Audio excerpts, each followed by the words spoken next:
Consiglieri, direi che possiamo cominciare.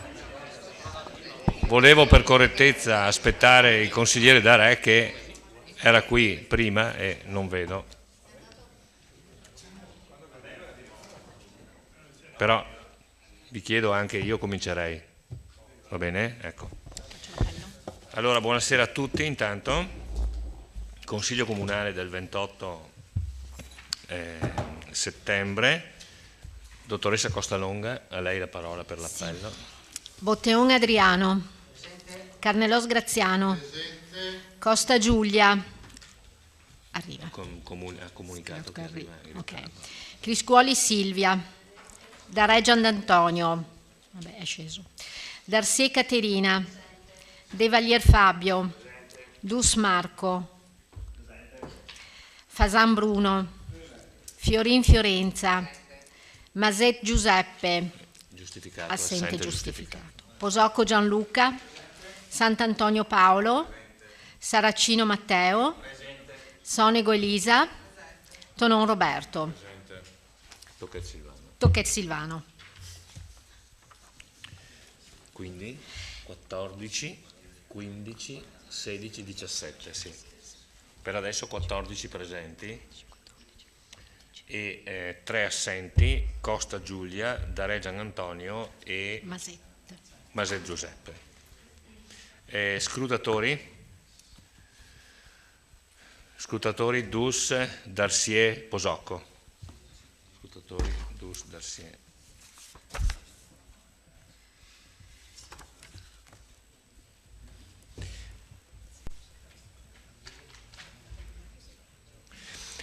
Allora,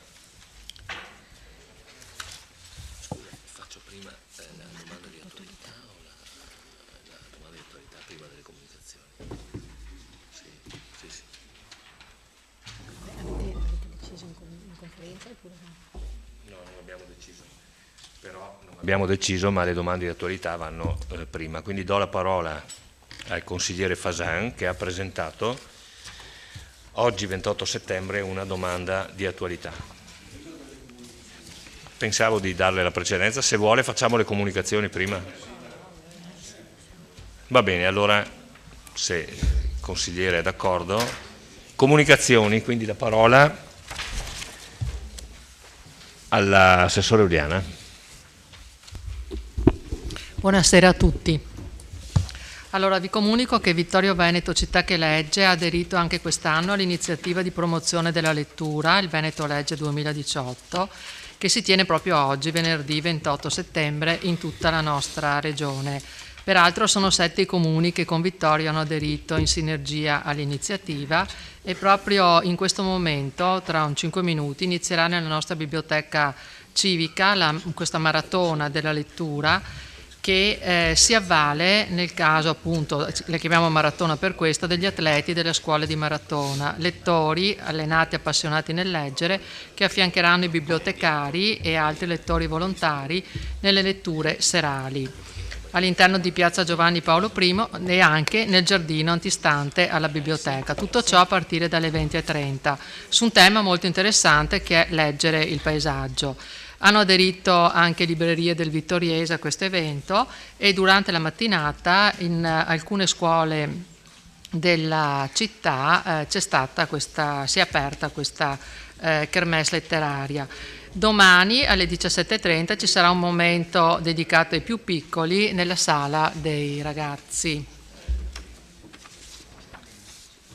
Poi domani mattina dalle 9:30 alle 12 il Teatro da Ponte farà da cornice al convegno Nicche, le forme della memoria, organizzato dalla Delegazione Vittoriese di Cultura Classica, mentre la sera alle 20:45, sempre collegata al convegno, è prevista la rappresentazione dei Persiani di Eschilo messi in scena dall'Accademia da Ponte. Nel pomeriggio ci sarà inoltre un appuntamento particolarmente coinvolgente, musicale, che unirà l'Italia alla Germania nello spirito di pace del centenario all'interno del chiostro del Collegio di San Giuseppe. Alle 18 si esibiranno cori tedeschi e italiani in un concerto dal titolo Cantando oltre i confini. In occasione poi della 6ª giornata nazionale del FAMU, Famiglia e il Museo, sono in preparazione attività nei nostri musei civici, sarà il 14 di ottobre, quindi verranno poi divulgate, messe online e pubblicizzate, visite didattiche, giochi a tema, iniziative speciali, eccetera. Tutto questo per incentivare la frequentazione dei musei da parte delle famiglie. Il 13 ottobre al Museo del Cenedese verrà inaugurata una mostra fotografica di Alessandro Rota, Storie di conflitti dal 2014 al 2017, dal titolo E guerra in terra. E il 14 ottobre, il giorno dopo, sempre al Museo del Cenedese, una conferenza nella quale si parlerà delle missioni di pace all'estero. Mentre il 17 ottobre al Museo della Guerra per la Pace Diego De Enriquez di Trieste verrà inaugurata una mostra con materiale del Fondo Marzocchi del nostro Museo della Battaglia. Grazie. Grazie.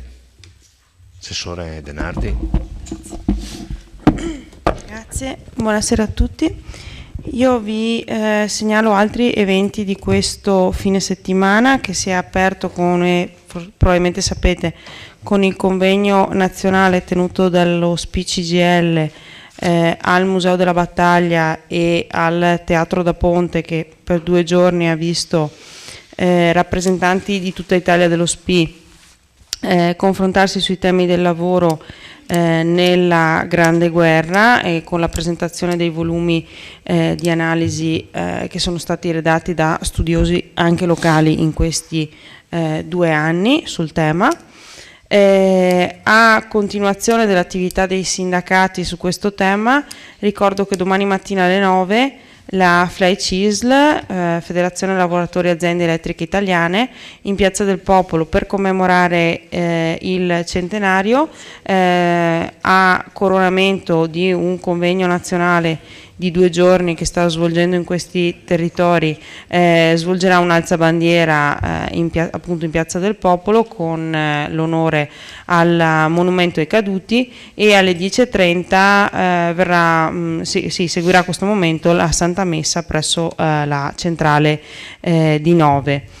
Domani pomeriggio alle 3 il Centro Italiano Femminile aprirà il proprio anno sociale, che come sapete probabilmente si svolge ogni anno con un nutrito numero di eventi culturali, e che inizia quest'anno appunto con quei meravigliosi anni 70. Allora e ora scopriamolo insieme con il cantautore Fiorenzo Stefan. Il clou degli eventi di questo fine settimana però è ovviamente concentrato sul raduno nazionale dell'Associazione Paracadutisti d'Italia, che inizia domani alle 10 con il Consiglio nazionale che si svolgerà proprio in questa sala, il Consiglio nazionale dell'Associazione. A mezzogiorno con la deposizione di un omaggio in via Caprera alla casa di Alessandro Tandura. Alle 3:30 arriverà la staffetta del centenario presso il monumento ai caduti e verrà acceso il tripode che potete già vedere collocato in questo momento in piazza. Alle ore 16 al Museo della Battaglia vi sarà una conferenza per ricordare le imprese di Alessandro Tandura tenuta dal colonnello Cadeddu. Nel frattempo verrà attivato presso l'area Fender un villaggio del paracadutista con una mostra statica di mezzi e delle riproduzioni di postazioni. Alle 18:30 alla parrocchia di San Michele a Salsa verrà celebrata la Santa Messa, e alle 20:30 nell'ambito della Notte Bianca, che è organizzata nel centro cittadino dai commercianti da Ascom, ci sarà anche il concerto della banda dei congedati della Brigata Folgore, che si svolgerà in Piazza del Popolo sul palco che verrà poi utilizzato nella giornata successiva. Il clou del raduno che si svolgerà appunto domenica a partire dall'alzabandiera alle ore 8:30. Vi sarà poi un annullo filaterico e alle 10 un primo lancio di paracadutisti militari. Il gruppo sportivo dell'esercito farà un lancio di precisione in Piazza del Popolo. a seguire rispetto ai tradizionali discorsi e alla sfilata vi sarà circa a mezzogiorno, ovviamente l'orario è sempre indicativo in questi casi, il lancio di un bandierone da 1000 metri quadri che sorvolerà Piazza del Popolo e poi atterrerà per motivi di sicurezza in area Fender. Vi segnalo dal punto di un'altra attività il 6 ottobre, quindi sabato prossimo alle ore 10:30, per i bambini dagli 0 ai 5 anni insieme ai propri genitori. Si svolgerà in collaborazione con il treno di Bogotà presso l'asilo nido comunale una mattinata dedicata al progetto lettura. Ultima comunicazione: il Comune di Vittorio Veneto è capofila di un progetto che ha ottenuto il finanziamento di circa 48.800 euro della Regione Veneto, sviluppato in collaborazione con i comuni di Tarso e Colle Umberto, il Comune di Vittorio Veneto, di Tarso e Colle Umberto cofinanzieranno il progetto con 12.000 euro. Il Comune di Vittorio Veneto in seguito alla comunicazione dell'ottenimento del finanziamento e dell'approvazione del progetto, diffuso un avviso pubblico in questi giorni per la selezione di 4 persone da inserire in attività lavorative temporanee presso il Museo della Battaglia e l'Ufficio Scuola, Cultura e Sport. È la prosecuzione del progetto del 2017, una sorta di prosecuzione del progetto 20 di cambiamento, che nel 2017 aveva consentito all'amministrazione di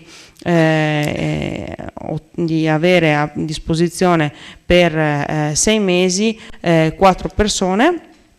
Il nuovo progetto consentirà al Comune di Vittorio Veneto e a 4 persone in difficoltà, prive di ammortizzatori sociali e comunque in difficoltà, di appunto poter lavorare presso il Comune di Vittorio Veneto per 6 mesi e quindi ottenere un piccolo stipendio per poter far fronte alle proprie necessità personali.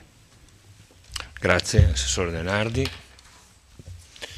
Non ci sono altre comunicazioni, quindi adesso do la parola al consigliere Fasan per la sua domanda di attualità.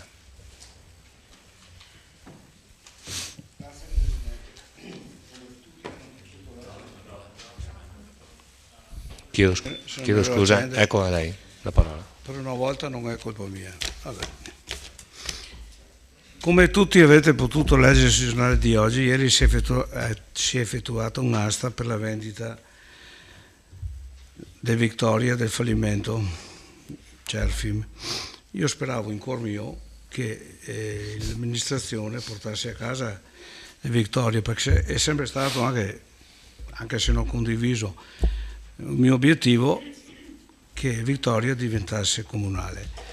Ho dovuto pertanto fare questa domanda d'attualità per avere delle risposte. Egregio Sindaco, apprendo dai quotidiani che la vendita del Victoria, andato all'asta nella giornata di ieri, è stata assegnata ad una ditta di Cappella Maggiore ad una cifra più che doppia di quella offerta da Vittorio Veneto Servizi.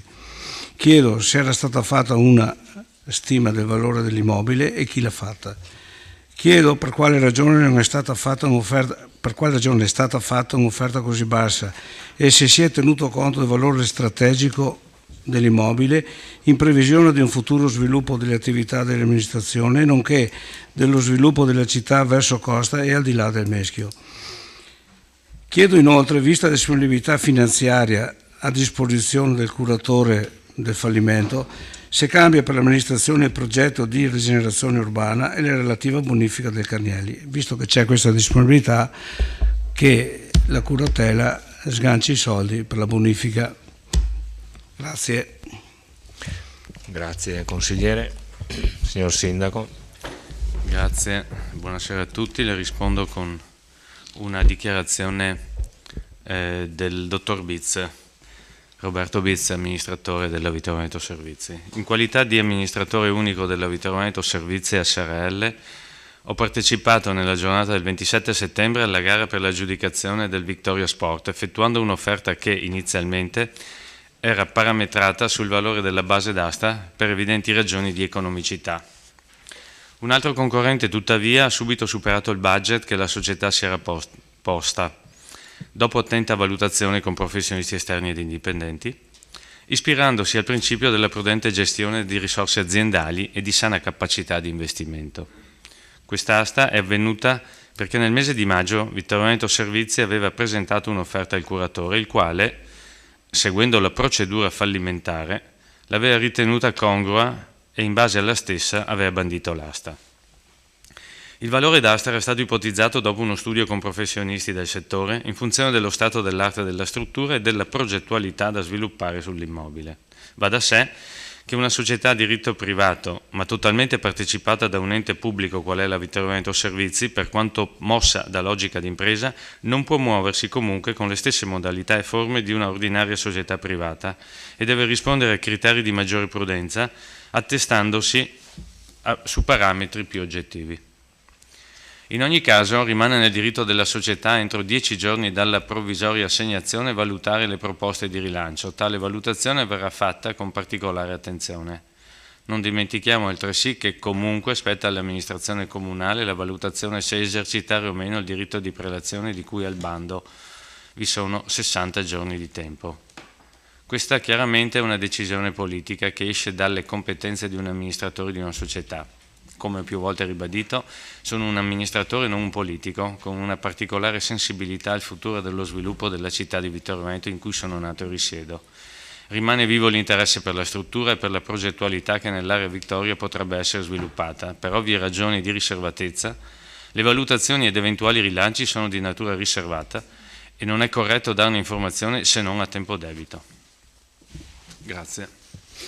Grazie Sindaco della risposta, che mi trova soddisfatto, però non credo che Babbo Natale abiti a Cappella Maggiore. Se il signore di Cappella Maggiore ha sganciato 1.100.000, probabilmente la stima di 500.000 euro, che ne so, poteva essere un accordo, anche se non che si può dire in Consiglio Comunale, fra l'amministrazione e il Carnielli che veniva coinvolto. Però le do che ne so, un suggerimento: se 500 li mette le farmacie, 600.000 può metterli l'amministrazione comunale, ma ricambiando un po', prendendo un po' di soldi dagli oneri del Carnielli. Non so se è possibile, però un'idea per portarlo a casa qualcuno se la deve fare. La ringrazio. Grazie consigliere Fasan.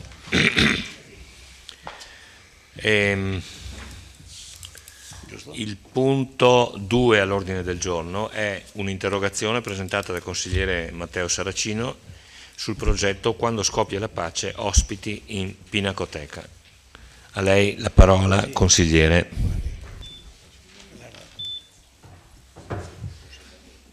Ci sono i microfoni invertiti e quindi un attimo. No, sì, allora così va bene. Sì, buonasera. Allora, il 26 agosto scorso si è conclusa la mostra Pax Romana, allestita presso la Galleria d'Arte Moderna di Villa Croce. La prima di un ciclo di 3 mostre sulla pace che l'amministrazione ha organizzato attraverso la società Villaggio Globale. La mostra è stata presentata come progetto Quando scoppia la pace, ospiti in Pinacoteca, che propone 3 omaggi d'arte a Vittorio Veneto, ciascuno con il significativo prestito di un'opera d'arte iconica o di un nucleo sceltissimo di opere da parte di un importante museo italiano intorno al tema guerra-pace, ovvero al passaggio a quella nuova condizione emotiva e sociale determinata dalla fine di un conflitto. Al termine del primo appuntamento mi sembra opportuno che l'amministrazione informi il Consiglio Comunale sui risultati della prima mostra e sull'andamento del ciclo di esposizioni. Pertanto chiedo: quanti visitatori paganti ha registrato la mostra Pax Romana? Quali saranno gli altri 2 appuntamenti in programma e quando si svolgeranno? Quali sono stati i costi della prima esposizione Pax Romana e qual è il preventivo complessivo per la realizzazione delle 3 mostre? Grazie. Assessore Uliana, a lei il microfono per la risposta. Allora, le rispondo molto, molto volentieri. La prima domanda che lei pone, quanti visitatori paganti ha registrato la Pax Romana, mi conduce inevitabilmente ad una riflessione, che è un pensiero che ultimamente si sente? Ecco, mi pone un pensiero, una riflessione che propongo anche a lei, che sarebbe da discutere in un'altra situazione, su un altro tavolo. Cioè, questa domanda mi induce a pensare che lei leghi il successo di una mostra al numero di biglietti venduti.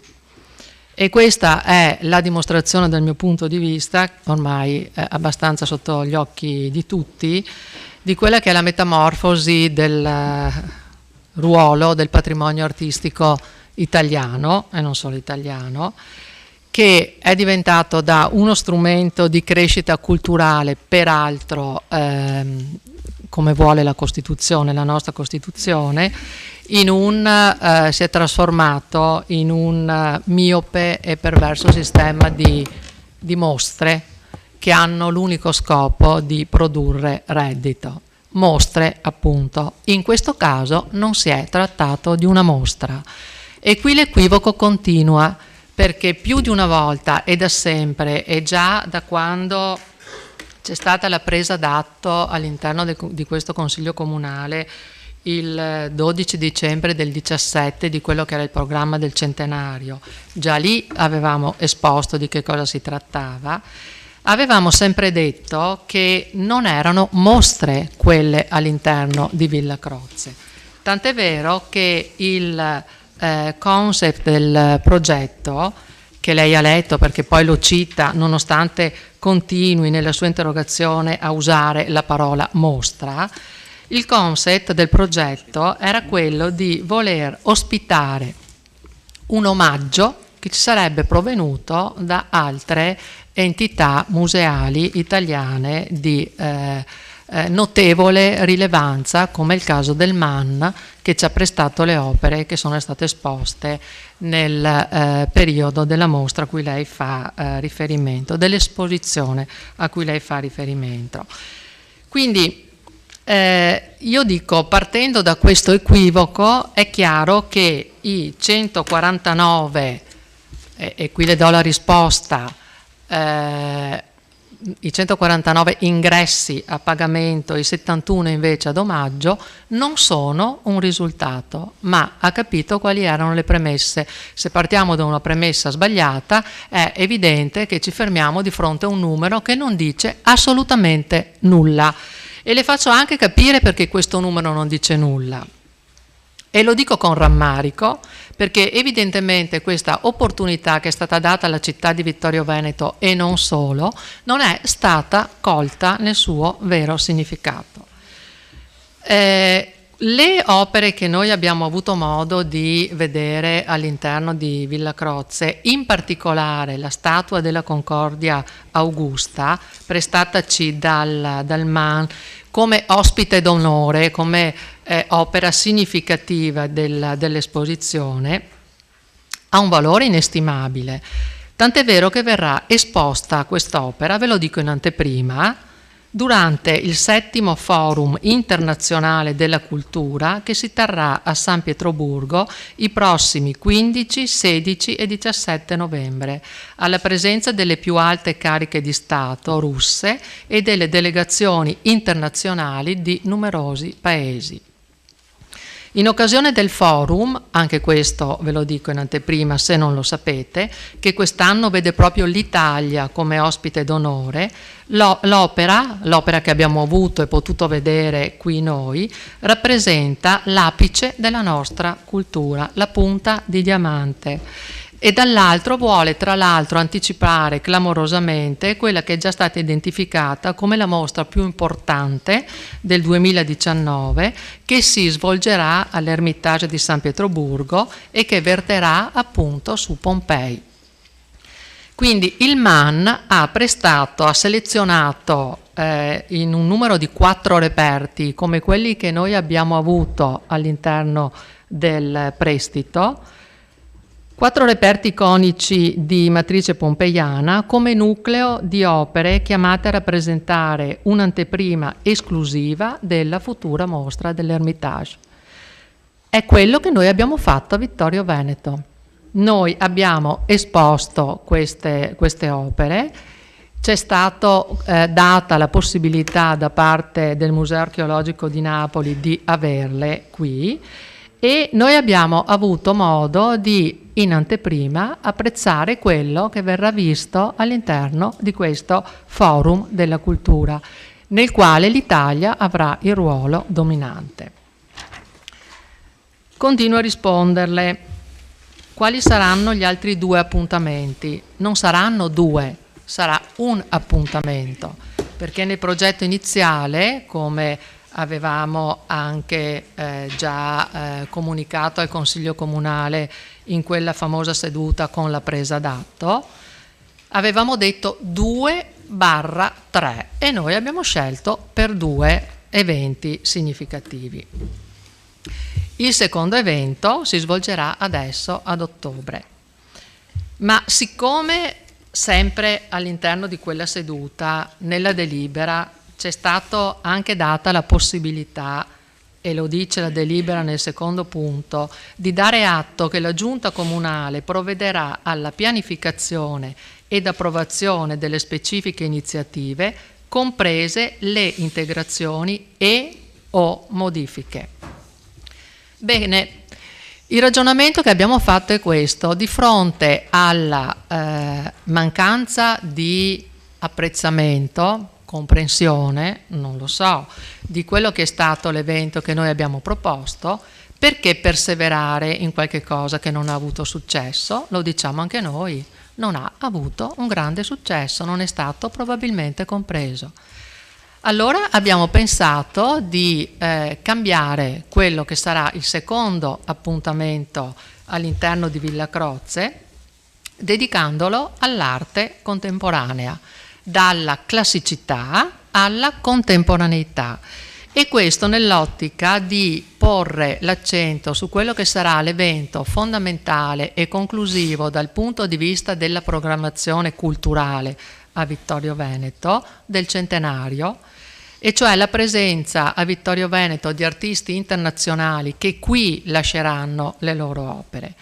Villa Croce diventerà quindi la sede dove il punto di riferimento, dove tutti potranno trovare informazioni su questi artisti, dei pannelli esplicativi che li faranno conoscere sia come immagine, ci sarà la loro fotografia, sia come curriculum che come tipologia di produzione, visto che stiamo parlando di arte contemporanea che è molto diversa nella comprensione e anche nella fruizione dell'arte classica, e quindi Villa Croce diventerà un punto di riferimento, una sorta di cuore pulsante di questa operazione importantissima, un motore di appuntamenti, di incontri rivolti a tutte le realtà, alle realtà imprenditoriali che ci hanno aiutato nel reperire i fondi per portare avanti il progetto, alle scuole, alla cittadinanza, a tutti coloro che vorranno venire ad informarsi e anche a conoscere, non soltanto virtualmente attraverso delle fotografie, ma anche fisicamente gli artisti che saranno presenti all'interno di quello spazio nel periodo verso la fine ottobre in cui saranno a Vittorio Veneto per allestire le loro opere, e saranno presenti quindi all'inaugurazione.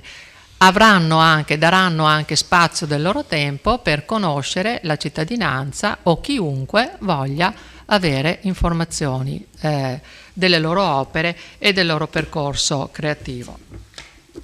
Arrivo all'altra domanda che lei mi fa: quali sono stati i costi della prima esposizione e qual è il preventivo complessivo? Allora, io le dico questo, il preventivo complessivo che noi avevamo stabilito per l'operazione ospiti in Pinacoteca era intorno ai 40.000 euro. Le garantisco che staremo ben al di sotto di questa cifra.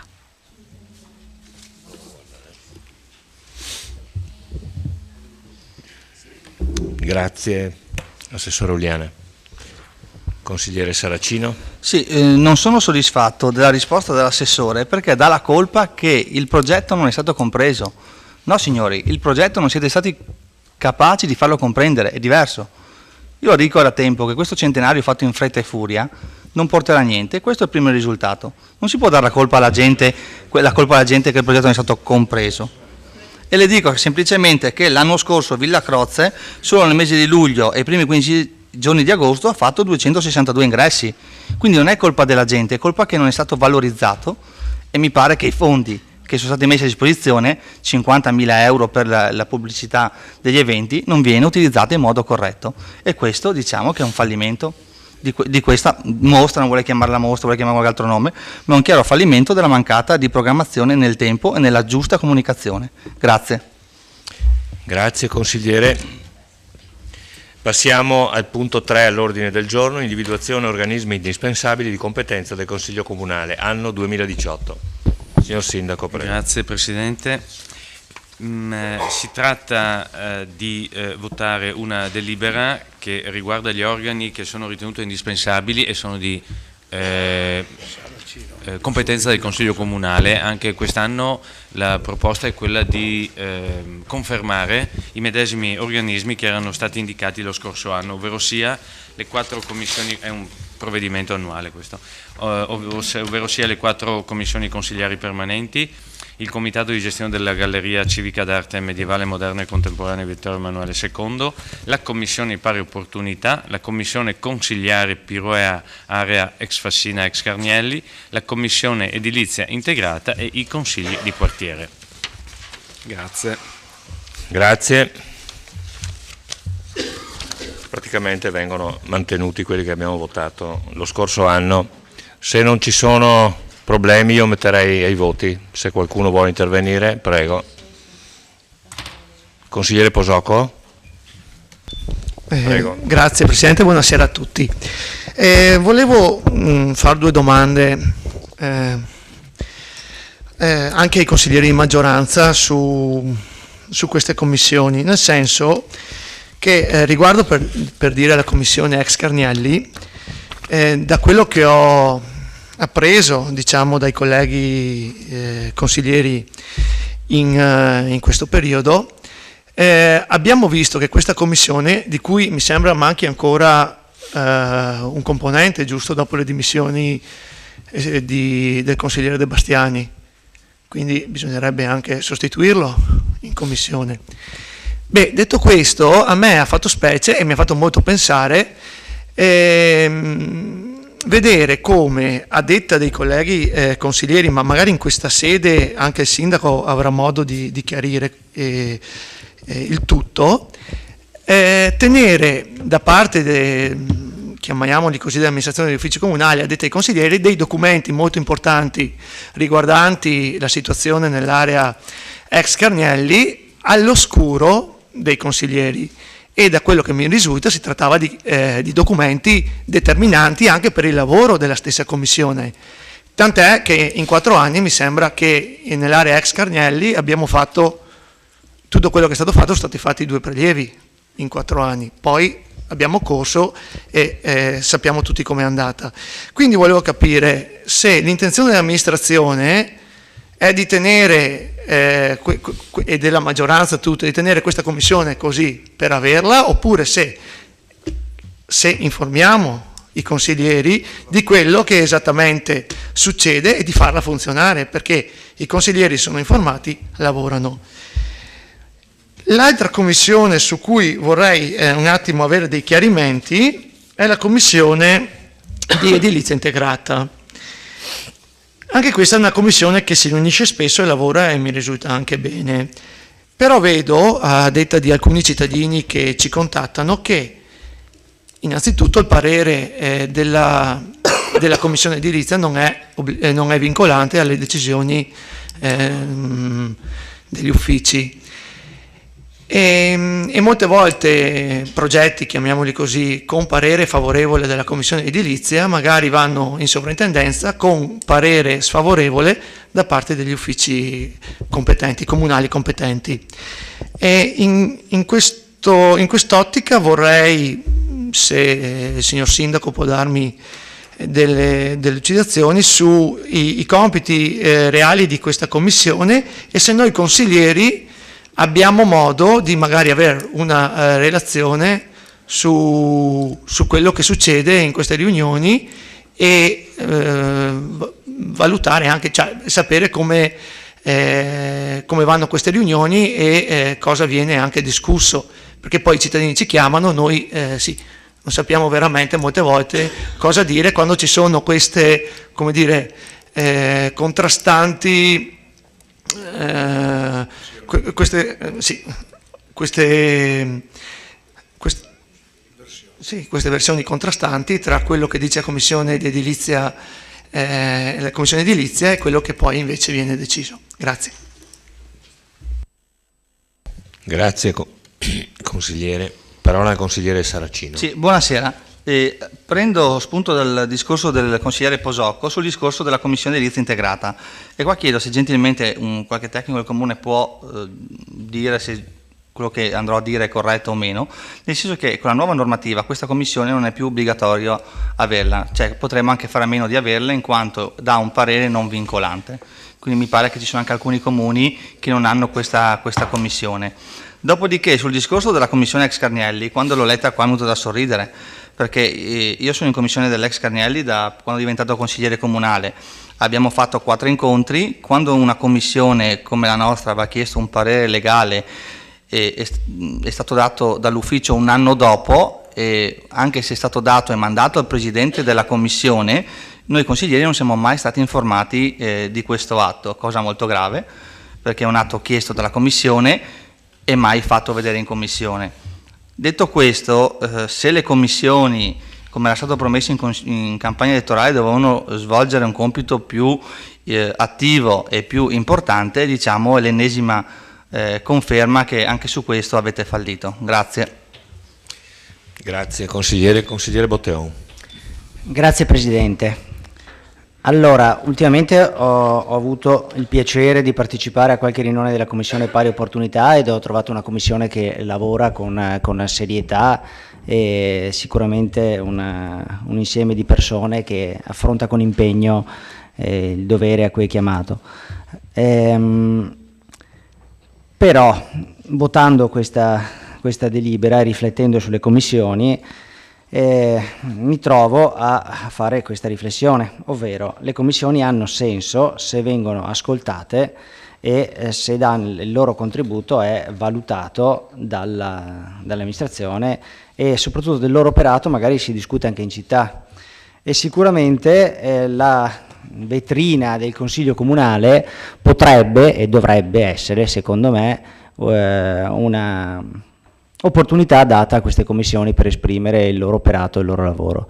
È vero quello che dice, che appena riferito il consigliere Saracino, è vero che questo era un obiettivo. Il fatto di consultare per esempio i consigli di quartiere e di sentire periodicamente l'opinione dei consigli di quartiere in consiglio comunale era uno dei nostri obiettivi, che purtroppo è sparito, e vorrei sapere il perché è sparito, perché non abbiamo mai sentito un presidente di quartiere in consiglio comunale. La risposta purtroppo temo di saperla, perché mi è capitato di partecipare a sedute di consiglio di quartiere, in particolare quello a cui risiedo, ovvero quello di Costa Meschio, e purtroppo partecipando a queste sedute ho vissuto lo stesso scoramento che avevamo quando ero segretario dello stesso consiglio di quartiere, ovvero di un'amministrazione che non solo non ascolta ma neanche risponde, cioè di un consiglio che si riunisce, che produce dei documenti, delle richieste, ma non viene ascoltato. E sinceramente è una cosa di cui sono molto dispiaciuto, perché insieme a molti, Fabio qui presente sia alla mia destra è sicuramente la persona che più si è sbattuta per il ripristino dei consigli di quartiere, ma perché i consigli di quartiere nelle nostre intenzioni dovevano avere una funzione importante. Adesso vado in una riunione di consiglio di quartiere e mi sento la discussione su un problema che è di quartiere al 100%, ovvero buche in via Palmanova, la via che porta a Cesana Malanotti, con le carrozzine degli anziani che devono passare tra le buche in una strada strettissima, e mi dicono che questo problema è stato riferito alla Giunta e in ogni verbale è stato comunicato con lettera apposita, ma senza alcuna risposta. Io sinceramente come consigliere mi trovo a disagio, votiamo i consigli di quartiere, perché dare li ha soppressi, è una cosa che secondo me è brutta, ma almeno è coerente, cioè non li ascoltava, li ha soppressi. Noi invece li abbiamo ripristinati per poi non ascoltarli. Sinceramente forse preferisco la coerenza, io sono per ascoltarli invece periodicamente, per dargli risposte e per dare voce ai quartieri, e questo vale anche per le altre commissioni, quindi vorrei sentire un po' dopo 4 anni come si pone la Giunta di fronte alle commissioni, in particolare ai consigli di quartiere. Consigliere Darè. Grazie. Io riprendo chiaramente chi mi ha preceduto, io voterò contro questa cosa, anche perché, come ha detto giustamente il consigliere, io sono stato contrario ai quartieri. Penso che il consigliere comunale abbia un obbligo molto importante, quello di rappresentare la città nelle sedi istituzionali, ovvero il consiglio comunale, e il quartiere, visto come era stato sbandierato in campagna elettorale da voi, doveva essere un organo straordinario. In realtà è un organo che voi ascoltate, poi fate quello che volete, come al solito. Allora, siccome si fa quello che si vuole, è meglio non dare. Le sono anche più preciso, io ho partecipato a una sola commissione, proprio perché ho visto che non servono a niente, servono per prendere 25 euro, magari 20 euro, forse è meglio non prendere neanche quelli, così si risparmiano, anche perché la documentazione non viene fornita o viene fornita all'ultimo momento, quindi penso che questa cosa sia una cosa che non serva. Siamo più reali, siamo più realisti, portiamo i documenti in consiglio comunale e li valutiamo in consiglio comunale. Le commissioni non servono e i quartieri sono come le commissioni. Grazie. Grazie consigliere. Consigliere De Valier. Sì, siccome sono stato citato vorrei un po' capire. La deriva autoritaria che è in atto in Italia è ben nota e si vede insomma a livello nazionale, locale e quant'altro. Ora, di tutta erba un fascio, stasera stiamo parlando di commissioni che dobbiamo diciamo confermare, poi sono usciti i comitati di quartiere, vabbè, ho capito, un attimo che chiedo e mi spiego, grazie. Poi arriveremo magari che non serve più il Consiglio Comunale, non serve più il Parlamento, decide tutto l'ex o il vice ministro perché il Presidente del Consiglio fa il sandwich. Io vorrei capire in che razza di mondo viviamo in sostanza. Allora, io ho dato l'opportunità e mi sono battuto per avere i comitati di quartiere e ben vengano i comitati di quartiere. Ora, rispetto a un comitato che non esiste, credo sia opportuno e migliorativo averne uno che esiste, che è legittimato e che anche se non viene ascoltato, perché può esserci il caso che l'amministrazione abbia un'opinione differente, questo penso sia ammesso in Italia ancora e ringrazio la Costituzione che ammette qui il sottoscritto a parlare ancora, vorrei capire perché a questo punto non eliminiamo tutte le commissioni, anche il Consiglio Comunale, e lasciamo appunto un soggetto eletto, andiamo alla democrazia diretta, se questo che volete, non mi sembra il caso assolutamente in sostanza, e mi batterò da sempre come hanno fatto i miei genitori, i miei nonni. Mio nonno è stato 2 giorni, 2 notti in un palo per non sottoscrivere la tesserina fascista e per fortuna l'ha fatto e ha combattuto per questo. L'altro nonno ha fatto il partigiano su e giù in Cansiglio come staffetta partigiana contro i nazisti e i fascisti. Quindi io mi batterò da sempre per questo. La democrazia è partecipare. Partecipare non vuol dire che sempre si ha ragione o sempre e l'altro ha torto. Si partecipa, si discute e qualche volta si ha ragione, qualche volta no. Grazie. Grazie consigliere. Consigliere Dus. Sì, buonasera a tutti innanzitutto. Venendo un attimo al tema sollevato dei consigli di quartiere, è stata una tematica che abbiamo proposto in campagna elettorale e che poi abbiamo concretizzato con la realizzazione di consigli di quartiere in alcuni quartieri, perché non in tutti i quartieri è stato possibile la formazione di questi consigli. Io credo che ci possano citare innumerevoli esempi di decisioni prese dall'amministrazione, discusse all'interno di consigli di quartiere e poi modificate.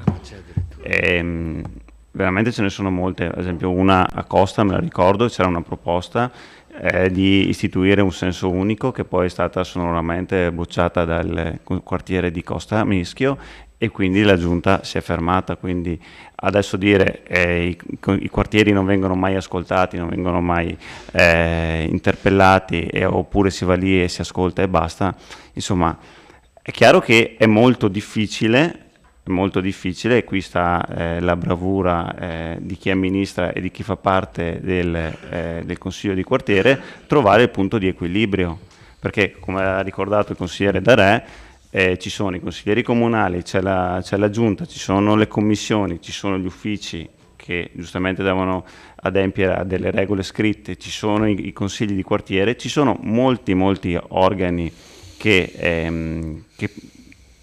ai quali una amministrazione si riferisce e poi ci sono i cittadini che magari non partecipano, che non sono né consiglieri comunali, non partecipano alle commissioni, non partecipano ai consigli di quartiere, che magari hanno decisioni diverse, e quindi chi è che ascoltiamo? Li ascoltiamo tutti? Facciamo una democrazia diretta? No. Stiamo cercando di mettere a punto questo sistema, non sempre le cose riescono, però ripeto, mi pare che di esempi di decisioni che poi sono state ritirate o modificate perché non aggradavano qualche quartiere, ce ne siano molti in città. Ecco. Grazie consigliere Dus, la parola al consigliere Fasan. Sì, grazie Presidente. Davvero mi sto divertendo in questo consiglio, no? Perché qualche volta in dialetto dice guarda che fenomeni. Allora, De Valier dice che suo nonno è stato 2 giorni in cima a un palo per non prendere la tessera, ma non per romperti le scatole, De Valier. Però io presto, tuo papà era partigiano, però voi avete fatto i quartieri, ci avete messo 3 anni per farli. 2 e mezzo, ho sbagliato il mezz'anno, vabbè. E poi si dice che non li ascoltate. Ma c'è una incoerenza che la gente a casa pensa che siamo noi i cattivi. Siete voi i cattivi che prendete in giro quelli dei quartieri che avete domandato il voto, vi hanno dato il voto, avete ci messo 2 anni per non farli e alla fine non li ascoltate. Pertanto questo punto passerà col vostro voto sicuramente, però siate corretti nelle informazioni, perché questo è il compito del Consiglio Comunale. Grazie. Grazie consigliere. Finito il primo, non è finito. Consigliere Carnelos. Il collega Fasan dice che si sta divertendo. Confesso, no, mi fa tristezza. Io ho sempre pensato, ma sapete, sono un sognatore, ho sempre pensato che la politica e l'amministrare fosse essere al servizio della collettività e non tanto in guerreggiata in ogni momento, in ogni istante, con chi sta dall'altra parte. Vero, probabilmente l'attenuante è che sta cominciando la campagna elettorale ed è davvero, come si può dire, singolari, ebrei e samaritani che vanno d'accordo e naturalmente con un intento uno diverso dall'altro, perché a questo punto non capisco se la proposta è di eliminarle. Potevate anche come capogruppo, facevate la vostra proposta e per carità, dobbiamo eliminarle? No, troppo comodo, carissimo collega, sa, è Ponzio Pilato che si lava le mani. Allora, le commissioni ci sono, qualcuno dice che bisogna toglierle, qualcuno dice sono state poco utilizzate, nessuno si pone il problema della difficoltà di contemperare i diversi interessi. Anche perché, vedete, molto spesso ci si è detto, come si può dire, i consiglieri comunali sono litiganti. Io, a dire la verità, ho notato che anche nei quartieri segretario e presidente, presidentessa, anche lì un caos inenarrabile. E questo dimostra una cosa, di come siamo diventati tutti tuttologi. Ognuno sa tutto su tutto. E guardate che non è un bel clima. Perché io credo ai consigli di partecipazione, io credo agli strumenti di partecipazione, purché non siano, come si può dire, l'alter ego di chi amministra. Vedete, o questo Paese comincia nuovamente a pensare in grande, oppure ci beccheremo come i polli di Renzo mentre va da Azzeccagarbugli. Ma beccandoci ci rimettono che guadagna solo Azzeccagarbugli. Vedete, si dice della commissione edilizia, ma qui io per esempio l'avrei fatta anche quando non serve integrata. Credo di rispondere a Saracino dicendo che si è detto che la commissione edilizia non è un organo necessario e quindi spetta ad ogni singolo consiglio comunale scegliere se avere il regolamento edilizio e il regolamento comunale, non so in quale dei due sia contenuto. A suo tempo questo comune ha detto: elimino la commissione edilizia, non si può eliminare la commissione edilizia integrata, proprio perché quella, a quanto consta, è obbligatoria per legge. Fra l'altro il fatto che il suo parere sia obbligatorio ma non vincolante è un dato pacifico da sempre, perché quando c'era solo la commissione edilizia è un parere obbligatorio e non vincolante. L'autorità che ha il compito di pronunciarsi può disattendere la commissione edilizia previa motivazione, a meno che questa commissione edilizia normale, tranne quella integrata. Anche perché è davvero singolare, qui ci facciamo, come si può dire, paladini della legalità, e qui qualche consigliere comunale magari suggerisce: ma no, non importa se la commissione ha detto di sì, ma questo è illegittimo, tu firma lo stesso. Poi sono i primi a fare gli esposti, perché poi chi ci mette il naso, chi ci mette la faccia, e chi quella firma la mette, E se c'è un parere di 20 pagine, poi tecnici fanno pareri di 20 pagine, in cui ti riportano tar Campania, tar Molise o tar Basilicata. Col cavolo, vorrei vedere i signori consiglieri firmare un atto in cui gli si dice Corte dei Conti, perché è semplice dirlo. È vero, c'è in questo momento la tendenza di dire chi se ne frega dei tecnici, per carità, è un'opinione. Potrà aver campo libero, vedremo, chi vivrà vedrà, ormai siamo abituati a tutto. Mi auguro che non ci sia quella di vichiana memoria dei corsi e ricorsi storici.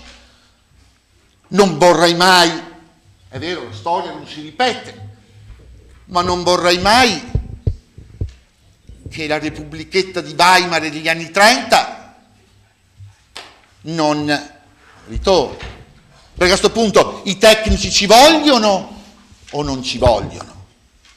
E guardate che viene oggi la predica che diceva i tecnici erano da ascoltare. Finisco, so che probabilmente ho superato e scusatemi lo sfogo anche perché, come notate, c'è una tanta disillusione e per un testardo come me essere disilluso mi scoccia tremendamente. Grazie. Grazie consigliere. Le risposte, prego. Assessore Turchetto. Sì, rispondo io alla questione dei consigli di quartiere, insomma, visto che ho la delega da parte del sindaco. Allora, ripercorrendo solo brevemente la vicenda dei consigli di quartiere, sono stati istituiti circa 2 anni dopo l'entrata in amministrazione, perché ovviamente c'è un iter complesso anche di modifica del regolamento, di individuazione di un nuovo regolamento, modifica dello statuto comunale e via dicendo. Durante quei 2 anni io ricordo che l'amministrazione comunale ha incontrato 2 volte all'anno, ciascun ha indetto delle riunioni nei vari quartieri e tutta l'amministrazione, tutta la giunta presente, per 2 volte ogni anno ha fatto delle riunioni con i quartieri stessi. Dalla istituzione dei quartieri poi io personalmente, ma anche altri colleghi di giunta che sono stati invitati su temi specifici, siamo andati tantissime volte. Io penso di poter stimare minimo una 40ina di volte, compresi gli incontri che abbiamo fatto nei primi 2 anni, incontri fatti con la cittadinanza nei quartieri, quindi sono veramente numerosi questi incontri a cui abbiamo partecipato, queste riunioni a cui abbiamo partecipato. Forse anche un numero eccessivo, se posso esprimere un'opinione, perché dovrebbe essere un momento un po' straordinario quello in cui l'amministrazione, cioè effettuato il dibattito all'interno del quartiere, arrivato il quartiere a determinate conclusioni, le illustra all'amministrazione in un incontro pubblico e non è invece sempre quella interlocuzione continua, non dovrebbe esserci questo chiamare l'amministrazione e poi il quartiere dice ecco l'amministrazione, ho solo organizzato un incontro, cioè la funzione del consiglio di quartiere non dovrebbe essere quello di organizzare un incontro tra l'amministrazione, se no ce la facciamo da noi a organizzare questo tipo di incontri. Io credo che il consiglio di quartiere dovrebbe invece sviluppare un dibattito autonomamente all'interno del quartiere e poi portare i risultati di questo dibattito sul futuro, sul sviluppo, sui temi principali del quartiere. Comunque, a prescindere da questo tipo di valutazioni, il numero di incontri è stato molto elevato. L'ultimo è avvenuto martedì scorso al quartiere di Ceneda. Secondo me è stato un incontro, partendo dall'ultimo appunto, estremamente proficuo. Si è parlato del futuro della Villa Papadopolis e di altri immobili molto importanti come quello dell'Istituto De Zorzi Luzzatti. I cittadini hanno espresso le loro opinioni e si terrà conto anche di quello nel proseguo, nell'iter, eccetera, eccetera. Ho dato in quell'occasione delle comunicazioni su questioni che avevano in precedenza chiesto loro, così come è avvenuto anche in altri quartieri. Per quanto riguarda Costa Meschio, io credo che non dobbiamo, consigliere Botteon, nasconderci dietro un dito. Sappiamo che lì il problema principale è stata la questione di Piazza Meschio. Abbiamo fatto delle riunioni specifiche con un centinaio di persone, più riunioni, in cui abbiamo cercato di spiegare alla cittadinanza l'esatto stato dell'arte di questa realizzazione, in tutti i momenti principali e cruciali con cui si è sviluppato questo tema, questa tematica. Quello era il tema assolutamente principale, non certo la buca di una strada, che è pur importante, ma non si può essere dappertutto sempre e contemporaneamente, ovviamente. Quello è il tema principale, e a quel tema principale sicuramente abbiamo dato una risposta fondamentale. Così come avviene a San Giacomo con altre questioni, così come è avvenuto da altre parti. È accaduto anche che sia stato sottoscritto dover stimolare il Consiglio di quartiere, invitatemi, perché dovrei anche dire qualcosa anche a voi, insomma. Magari non ero stato mai invitato. E quindi sono andato io da loro a sollecitarli, e così come è capitato che invece nel quartiere dove non si è costituito, per mancanza di iniziativa, e sono da parte dei cittadini che non si sono candidati, siamo stati noi a organizzare una riunione con i cittadini di quel quartiere e a rispondere a quelle che erano state le richieste comunque che venivano dalla cittadinanza di quel quartiere. Mi riferisco in particolare al quartiere Val dei Fiori, all'abitato di Carpesica, su iniziativa in questo caso dell'assessore Napoli, che aveva poi era intervenuto con i suoi paesani, diciamo, del quartiere. Quindi non è che non servono. Io ritengo, la mia opinione personale è anche questa, che ci siano delle riunioni, a volte ci si scalda anche in queste riunioni, diciamo, i toni si alzano, però siano riunioni assolutamente utili.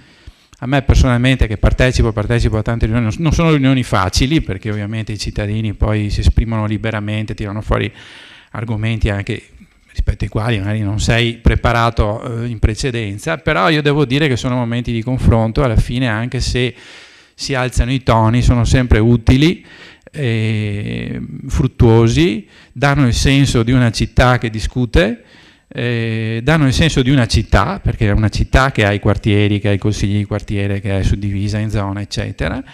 Io mi auguro che vogliate confermarli, e mi auguro anche che la futura amministrazione, qualsiasi essa sia, li vorrà confermare, perché comunque sono un momento importante di dibattito e comunque incidono sulla vita della città e anche sull'agire dell'amministrazione. Grazie.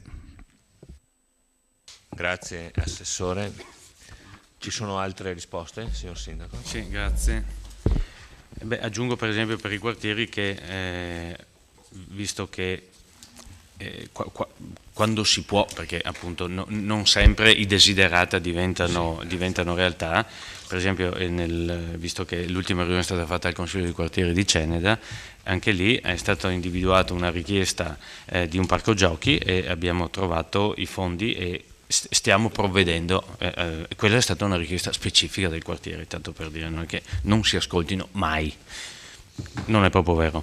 Per quanto riguarda le altre commissioni, allora per quanto riguarda la Carnielli, si è riunita diverse volte, fra l'altro siamo in attesa anche da parte del comitato di creditori dell'ok per poter fare una nuova analisi, un nuovo prelievo, quindi non è che noi nascondiamo le cose. Per quanto riguarda la commissione edilizia integrata, è da anni che non è più obbligatoria, non è con la nuova legge, è da anni che non è più obbligatoria. Nonostante questo si è ritenuto, adesso non ricordo se unanimemente, ma so che sono passati credo una decina d'anni, di confermarla, perché si è ritenuto uno strumento un supporto, diciamo così, utile ai nostri uffici. Sottolineo poi che per quanto riguarda tutte le commissioni, ad eccezione, è vero, dei consigli di quartieri che non c'erano, o ha ritenuto l'amministrazione quando c'era lei di non attivarli, e la commissione pari opportunità uomo-donna che è stata fatta nel 2017, le altre erano già tutte presenti anche nelle precedenti amministrazioni, non solo la sua ma anche quelle prima. È stata solo riformulata, ma c'era anche prima. Non ricordavo. L'abbiamo integrata, sì, è vero. Anzi, per essere precisi, fu istituita la prima volta alla fine del 99, proprio dalla prima amministrazione Scottà. Quindi. Bene, grazie. Consigliere Saracino, secondo giro di... No, devo fare i complimenti all'assessore Turchetto, che è vero, quando ci sono i consigli di quartiere lui è sempre presente, posso dirlo e le do merito, questo è vero. Lei è sempre presente, va sempre ad ascoltare e questo lo dico perché partecipo anch'io e la vedo sempre lì, con molta calma cerca sempre di dare risposte quando è possibile logicamente, quindi questo le do merito. Però mi è venuto in mente un film del 62 con Totò, Lo smemorato di Collegno, e stasera vediamo gli smemorati del PD, nel senso i consigli di quartiere, e noi eravamo insieme al PD quando abbiamo fatto il regolamento, avevano dei poteri molto più importanti, più ampi e più incisivi. Dopodiché, ed è stata la prima vera motivazione di scontro col PD, hanno stravolto un regolamento rendendoli inutili. Quindi inutile che diciamo meglio così che niente. Tra il niente e far finta che esistano, De Valier, veda un po' lei che si è battuto per il quartiere. Ci sono più di 26 punti eliminati dal programma concordato tra le liste di maggioranza. Lo può dire anche Botteon che il regolamento. Dopodiché dico al caro Carnelos che l'unico tuttologo è lui, perché risponde sia per la giunta che per i tecnici. Grazie. Consigliere Darè, a lei la parola. Sì, rispondo, non ero nel merito del programma elettorale dell'amministrazione che sta governando, rispondo in maniera così politica al consigliere, il quale parlava prima di deriva istituzionale. La deriva istituzionale non si intende perché avete perso le votazioni? La deriva se poi vogliamo guardare come avete agito, e vi ricordo che avevate un tale Letta come premier ed è stato scalzato da un segretario di partito che è stato Renzi, con quella famosa frase stai sereno, quindi se entra in questo campo è meglio si riservi altre risposte. Le voglio dire che anche mio padre era un partigiano, quindi credo che su questo della democrazia e della Costituzione c'è stato un referendum il 4 del novembre dell'anno scorso che avete perso, volevate chiudere le province, chiudere le regioni, quello è stato quello che il programma era quello poi alla fine. E allora cerchiamo di essere seri, coerenti, non parlate di democrazia o perché magari avete perso le elezioni qualcun altro non è più democratico. Sì, non c'è più il Partito Democratico, su questo siamo d'accordo, ma questo non vuol dire che sia sparita la democrazia. Io ripeto, il mio voto è contrario proprio perché sui quartieri io sono stato coerente, l'ho detto, li ho tolti e non posso votare questo documento dove sono inseriti. Se li togliete ve lo voto, se invece lo lasciate non ve lo voto. Grazie, consigliere Botteon. Grazie. Allora, purtroppo vi sono stati alcuni riferimenti secondo me inappropriati, se si parla di nazionale, se si parla di partigiani, onore ai partigiani, ecco, abbiamo usato tante volte a Vittorio la parola onore, io la parola onore la attribuisco a tuo nonno e ai partigiani, proprio di cuore. Per quanto riguarda invece, tornando a noi e alla questione commissioni e consigli di quartiere, allora il consigliere Carnelos parlava di disillusione, giusto? La disillusione secondo me la si può combattere, la si deve combattere, perché effettivamente è un problema la disillusione in questo momento in questo paese, dal basso, e la si combatte dal basso con la partecipazione, cercando di estendere il più possibile. Per questo penso, e qui concordo col consigliere De Valier, abbiamo ripristinato i consigli di quartiere. Sono contrario a chi dice che con questo regolamento non servono a niente, perché secondo me è una cavolata. I consigli di quartiere servono se vengono ascoltati, non servono se non vengono ascoltati. Questo è. E per questo io invito sempre e continuamente ad ascoltarli. Mi è capitato, quando ero in maggioranza più volte, che venisse un argomento e sull'argomento chiedevo: ma i consigli di quartiere li avete ascoltati? Li ascoltiamo, abbiamo intenzione di ascoltarli. E in continuazione, anche da altri consiglieri, veniva questo invito: abbiamo istituito i consigli di quartiere, diamo loro voce, diamo loro potere, perché se diamo loro voce, se diamo loro potere, allora i cittadini si riferiscono ai consigli di quartiere, altrimenti no. È chiaro che se io sono un cittadino che ha un problema, lo porto al consiglio di quartiere e trovo un consiglio di quartiere che dice: ma lo portiamo, ma non so, non mi rispondono. È chiaro che il consiglio di quartiere cosa fa? Va direttamente dal vice sindaco o dal sindaco o dall'assessore di riferimento. Se invece noi abbiamo il consiglio di quartiere come punto di riferimento, noi amministrazione, quindi noi giunta, io sindaco, ho il consiglio di quartiere come punto di riferimento che incontro regolarmente e parlo, e quindi il cittadino si riferisce al consiglio di quartiere e il consiglio di quartiere fa da filtro alle prime richieste, allora sì che ha un compito importante.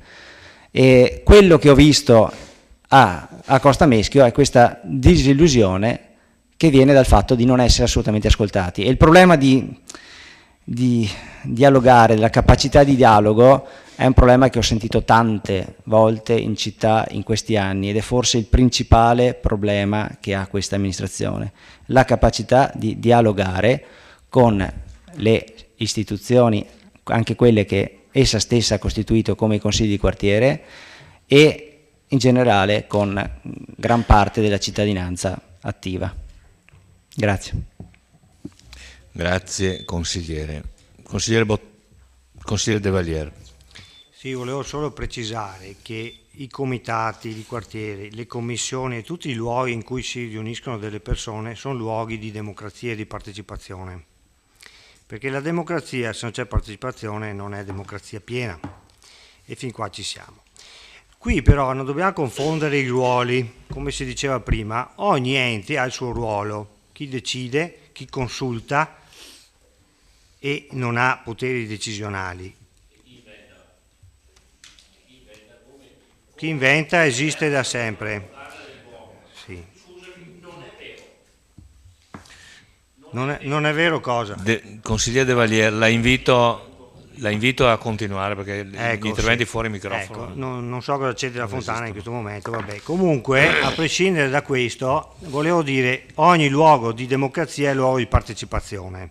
Se vogliamo togliere i luoghi di partecipazione e li si vuole passare per democrazia, io mi sono battuto da sempre, perché i quartieri sono stati, prima avevano negli anni 70 30 partecipanti, sono stati ridotti fino a che siamo arrivati mi pare a 7 se non sbaglio, e poi sono stati eliminati per troppa democrazia. Questa era la motivazione, pensateci bene, questa è la motivazione, la riporto agli atti. Grazie.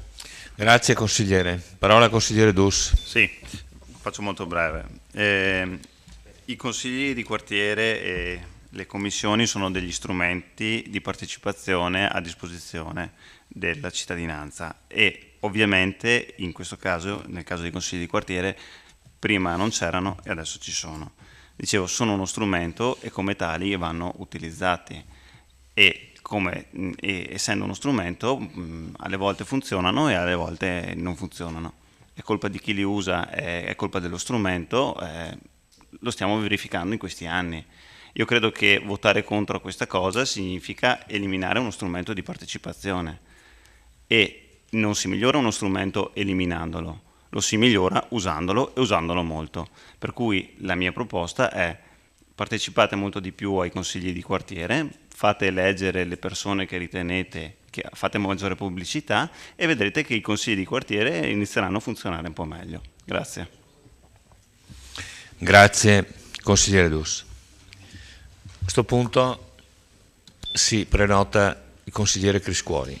Sì, no, volevo dire, io voterò a favore però penso che ci sia una riflessione da fare anche rispetto a quello che ha detto l'assessore Uliana su come è andata, non la chiamo mostra, l'esposizione a Villa Croce, nel senso che questo, un consiglio di quartiere diventa uno strumento veramente importante non solo per discutere delle buche nelle strade legittime e giuste, ma vuol dire allargare il discorso a una partecipazione di tutti i cittadini. Allora credo che, mi permetto di dire all'assessore che forse non è proprio corretto dire che la gente non ha partecipato alla mostra, all'evento, perché non è stato capito. Forse in questo discorso grande sulla partecipazione si possono includere vari argomenti, fra cui quello culturale, che è importantissimo, e quindi capire se questo tipo di cosa può essere apprezzato oppure se la mostra, l'evento è importante, è rilevante, ha un'importanza così, ma bisogna farlo capire. Allora, uno strumento come il Consiglio di quartiere diventa un luogo in cui discutere della propria città a qualsiasi livello e soprattutto su qualsiasi argomento. Grazie. Grazie, consigliere. Consigliere Sant'Antonio. Sì, no, prendo spunto dall'intervento del consigliere Dus, no, per fare una domanda al consigliere Dus. Quando una commissione, no, per andare a una commissione bisogna che la commissione, o perché funzioni bene e perché abbia significato, bisogna che ci sia, no, partecipazione, che ci sia una documentazione, eccetera. Molte volte si è anche detto, no, che le commissioni servono, mi riferisco a un ragionamento che faceva anche il consigliere Carnelos, che in alcuni casi le commissioni dovrebbero sgrezzare, no, i problemi, arrivare in consiglio comunale per dire sì o no e per decidere. Il dubbio che mi viene è quando una commissione, tipo le commissioni consigliari, non funzionano, oppure quando una commissione consigliare tipo l'ex Fassina Carnielli vengono, per dire, omessi dei documenti importantissimi, come ad esempio un caso pratico che è venuto in questo periodo qua, un parere del legale che poteva in questi anni, no, fatto subito il primo anno, poteva in questi anni ribaltare diverse situazioni oppure far andare le cose diversamente da come sono andate fino ad oggi. Cioè, come si fa poi a correggere e a far funzionare queste commissioni in modo corretto? Oppure quando si vedono queste cose, quali sono le cose, le precauzioni in sostanza, le correzioni che dovrebbero essere prese per far funzionare queste commissioni? Perché se una commissione non funziona, allora perde anche il significato, e quindi ecco il motivo per cui magari uno dice se non funziona bene è meglio che non farla. Ecco, questo è il dubbio che mi viene. Consigliere Carnelos. Sì, dunque il dibattito si fa notevolmente interessante, anche perché si mette a confronto con quello che sono i problemi d'oggi per quanto riguarda, si parla molto del dialogo e della partecipazione, e guardate che ci sono studi che stanno dimostrando come ciascuno di noi è sempre più una solitudine che pensa a se stesso. E esiste proprio studi concreti che ti dimostrano che attualmente è molto più semplice darsi ragione e fare click sui social che non partecipare. Anche perché, vedete, la partecipazione non è mica facile, eh? La partecipazione è difficile, anche perché molto spesso capita che chi partecipa vuole aver ragione, e se non ha ragione sbatte la porta, se non ha ragione si dimette, se non ha ragione prima fa uno e poi fa quell'altro. Perché, ripeto, credo che se sicuramente noi come Consiglio Comunale, l'amministrazione può aver commesso errori, possiamo aver fatto delle omissioni, ma voglio dire, vi pare, cioè sono senza colpe anche i consigli di quartiere? È il paradiso perduto? O sono il paradiso perduto? Che sembrerebbe quasi che quello che esce è oro colato. E in realtà, ripeto, anche le immagini giornalistiche dalle notizie, se sono vere, in realtà ci diciamo noi stessi che siamo cavillosi, e poi c'è cosa, non c'è la convocazione, c'è pubblico, non c'è pubblica, è pubblica, non è pubblica, e lì non sono 16 come siamo noi, ma sono 7. e già in 7 succedono queste questioni. Guardate che la questione è davvero seria. Io conto ancora, credo ancora testardamente che ci debbano essere, con la loro imperfezione, nostra e loro. Mi auguro, non vorrei mai, e spero appunto che Sant'Antonio l'abbia fatto come a livello ipotetico, di pensare che non servono proprio a niente. Eliminiamo tutto. No? Vede, lo dico anche ad Are, è vero che possono essere, come si può dire, ingranaggi, cose che disturbano o che mettono i bastoni fra le ruote. Può essere che dalla sua esperienza abbia dedotto questo, e fra l'altro dal punto di vista di coerenza dice via Baracca e Buratin, lo ha fatto, persiste. Sarebbe terribile se un domani dovessi dire io aveva ragione da re. Ecco perché testardamente voglio che rimangano queste commissioni, voglio che rimangano questi comitati, sperando che reciprocamente possiamo migliorare. Perché è vero, un domani diranno che sono inutili anche i consiglieri comunali, se ci pensate. Si arriverà a questo, sapete? A forza di forzare, si dirà l'amministrazione, votiamo l'amministrazione, punto e basta. Perché vedete, anch'io, noi qua, si è detto prima, si sono diminuiti, guardate quelle sedi, le vedete? Una volta la nostra città aveva quel numero di consiglieri comunali. Manca un minuto. 40. No, più 30 nei vari consigli di quartiere. Manca, ecco adesso. Vedete, no, era una cosa, la politica contava. La politica contava. Oggi conta qualcos'altro. E anche noi probabilmente siamo attori in una commedia, siamo pastori in un presepe. Se non ci mettiamo tutti insieme a pretendere il nostro ruolo, e vedete, noi abbiamo abdicato, perché fra l'altro anche Botteon ha fatto riferimento a un tempo andato in cui si andava con la sportula dal consigliere, ma prima bisognava andare dal, come si chiama, a quello del quartiere. Ma non è quello il ruolo.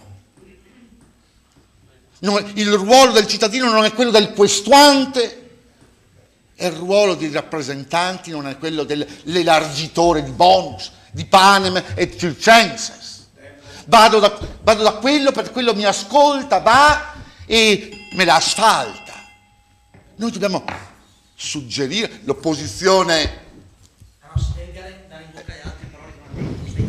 No, ma hai detto, vabbè, io l'ho capita così. Dopo ti offendi, io non mi offendo mai.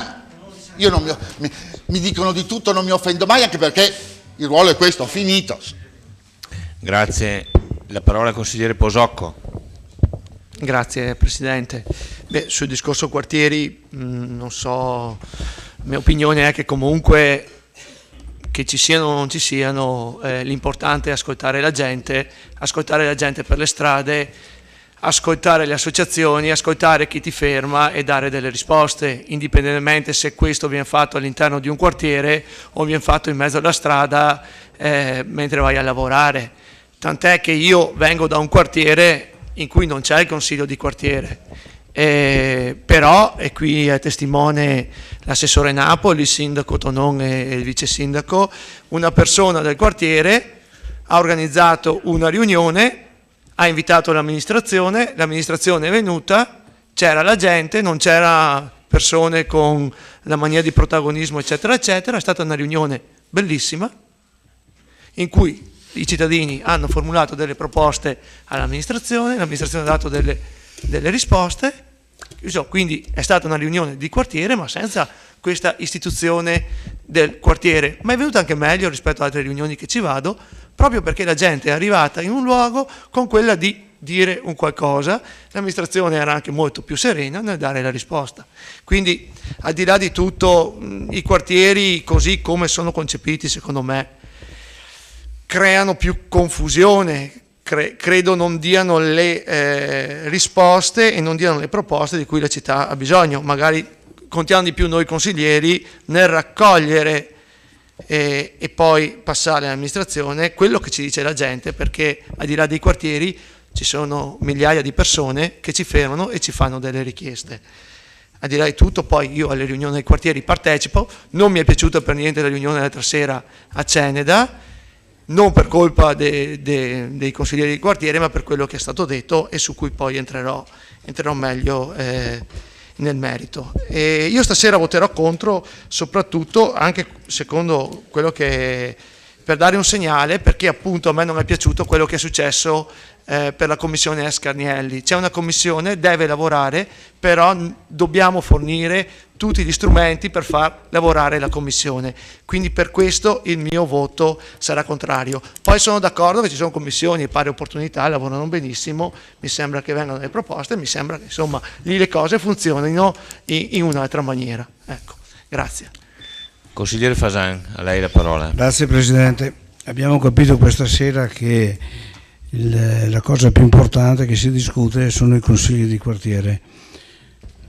Io da sempre fondamentalmente sono stato favorevole ai consigli di quartiere, ho fatto parte per 20 anni del consiglio di quartiere, però ho qualche preclusione su come sono gestiti.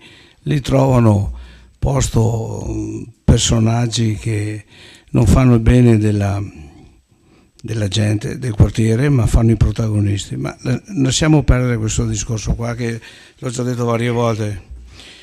Io dico invece che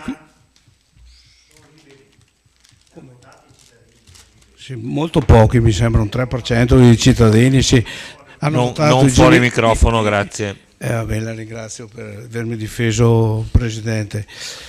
Allora qui si è parlata di... No, ma così, giusto per... Canelos mi ha detto che mi diverto, amaramente mi diverto, che è un'altra cosa, però mi diverto lo stesso, no? A punzecchiare i miei colleghi. Deriva democratica, perché si vogliono chiudere dei quartieri, ma c'è stato un referendum in cui si voleva chiudere il Senato, le province, le comunità montane facevano schifo, e poi si dice che qui una parte qualcuno vuol fare una deriva democratica. Da che parte stai tu, Graziano? Di quelli che chiudono le province, le regioni, le comunità montane, o quelli che vogliono chiudere i consigli di quartiere? Cos'è più importante? E allora stiamo attenti a quelli che diciamo, perché poi a casa magari ci credono le cavolate che dite. Grazie. Grazie consigliere Fasan. Bene, finito anche il secondo giro di consultazione. C'è qualcuno che vuole aggiungere qualcosa dell'amministrazione? Allora, consigliere Denardi? Assessore Denardi, che ho sulla barba. Niente, volevo ringraziare il consigliere Posocco del rilievo relativamente alla Commissione Pari Opportunità. Sì, la Commissione Pari Opportunità è stata cambiata nella sua formulazione proprio perché viveva di un problema molto grosso nella precedente tornata amministrativa, cioè che non riusciva più a lavorare perché i componenti erano esclusivamente nominati dal Consiglio Comunale senza l'apertura alla città. Ricordo però che in quella occasione un suo collega disse che la mia idea di riformare la Commissione Pari Opportunità era figlia delle mie psicosi bolsceviche. No, infatti ho detto non lei, la ringrazio per aver riconosciuto questa cosa. Grazie. Ci sono altre dichiarazioni di voto che sono già state fatte? Consigliere Saracino? Sì, ritengo per le gravi omissioni di atti nella commissione Carnielli, che giustamente le autorità competenti verificheranno il grado di importanza, e anche il regolamento che ritengo non corretto dei consigli di quartiere, dovrei votare contro, anche se onestamente non credo più ad US, ma dice che si può sempre migliorare. Gli do tempo, questi 3 mesi, 4 che mancano, se realmente visto che non mantiene mai le parole, si può migliorare qualcosa, vi metto alla prova, provateci a migliorare i consigli di quartiere, i regolamenti o le commissioni. Dubito, e quindi però il benestare del dubbio ve lo darò, quindi mi astengo. Grazie. Grazie. Consigliere Botteon. Allora io voto sicuramente favorevole, perché sono favorevole al fatto che le commissioni esistano e lavorano. Sono contento del dibattito, perché credo che alcune riflessioni siano state molto utili. Spero anche di vedere i presidenti di consiglio di quartiere in consiglio comunale, cosa a cui non avete dato risposta, rilievo a cui non avete dato risposta. E infine chiedo al Presidente un minuto extra, se me lo concede, per una notizia di oggi che dà un po' speranza, visto che è stato un po' di contrasto, nel senso che oggi a Vicenza c'è stata una competizione a livello scolastico, la Business Competition, dove erano tutte le scuole superiori della Regione Veneto. Vi erano 5 categorie, e in 2 su queste categorie su 5 hanno vinto scuole di Vittorio Veneto, quindi con progetti anche interscolastici. In uno erano studenti del Dante, dell'ITIS, dell'Ipsia, della Ragioneria, in un altro del Munari e del Beltrame. 2 su 5 è stato un successo, infatti tutti venivano da Vittorio. Quest'anno avete sbaragliato, quindi sicuramente la nostra città ha speranza per il futuro. Grazie per questa inaspettata notizia. Benissimo. Metto allora in votazione il punto numero 3 all'ordine del giorno, individuazione organismi indispensabili di competenza del Consiglio Comunale per l'anno 2018. Favorevoli? Contrari? Astenuti? Allora sono 4 contrari, 1 astenuto, e quindi 11 favorevoli. Se i consiglieri mi danno conferma, 11, 12 e 4, 16. Ok, ci siamo. Non c'è l'immediata eseguibilità, perché la delibera è strutturata in questo modo. E passiamo al punto numero 4 all'ordine del giorno, bilancio consolidato 2017, approvazione. Bilancio consolidato 2017. Naturalmente la parola all'assessore Napol, mentre trova a posto la dottoressa Elvassore, che saluto. Allora, eccoci qua. Questo adempimento è il secondo anno che viene fatto, quindi in attesa. Quest'anno abbiamo preparato, l'ufficio ragioneria, anche delle slide per facilitare la comprensione a tutti noi che siamo qua, e anche ai cittadini che ci vedono da casa, per capire qual è, diciamo così, l'oggetto di cui stiamo discutendo. Quindi leggo velocemente una premessa e poi possiamo partire con la proiezione.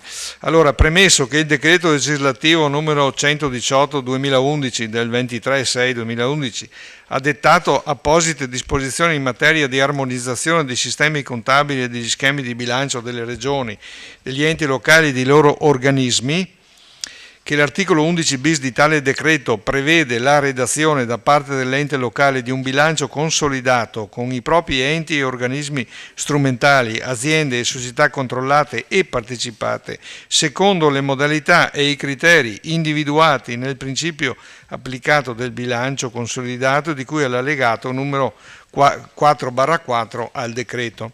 Che il principio contabile applicato concernente il bilancio consolidato disciplina le modalità operative per la predisposizione del bilancio consolidato e, in particolare, stabilisce che il bilancio medesimo consiste nell'esposizione in modo veritiero e corretto dei dati contabili relativi alla situazione finanziaria e patrimoniale e al risultato economico della complessiva attività svolta dall'ente attraverso le proprie articolazioni organizzative, i suoi enti strumentali e le sue società controllate e partecipate. Che il principio contabile succitato precisa altresì che il bilancio consolidato del gruppo di un'amministrazione pubblica, 2 punti, è composto dal conto economico, dallo stato patrimoniale e dai relativi allegati.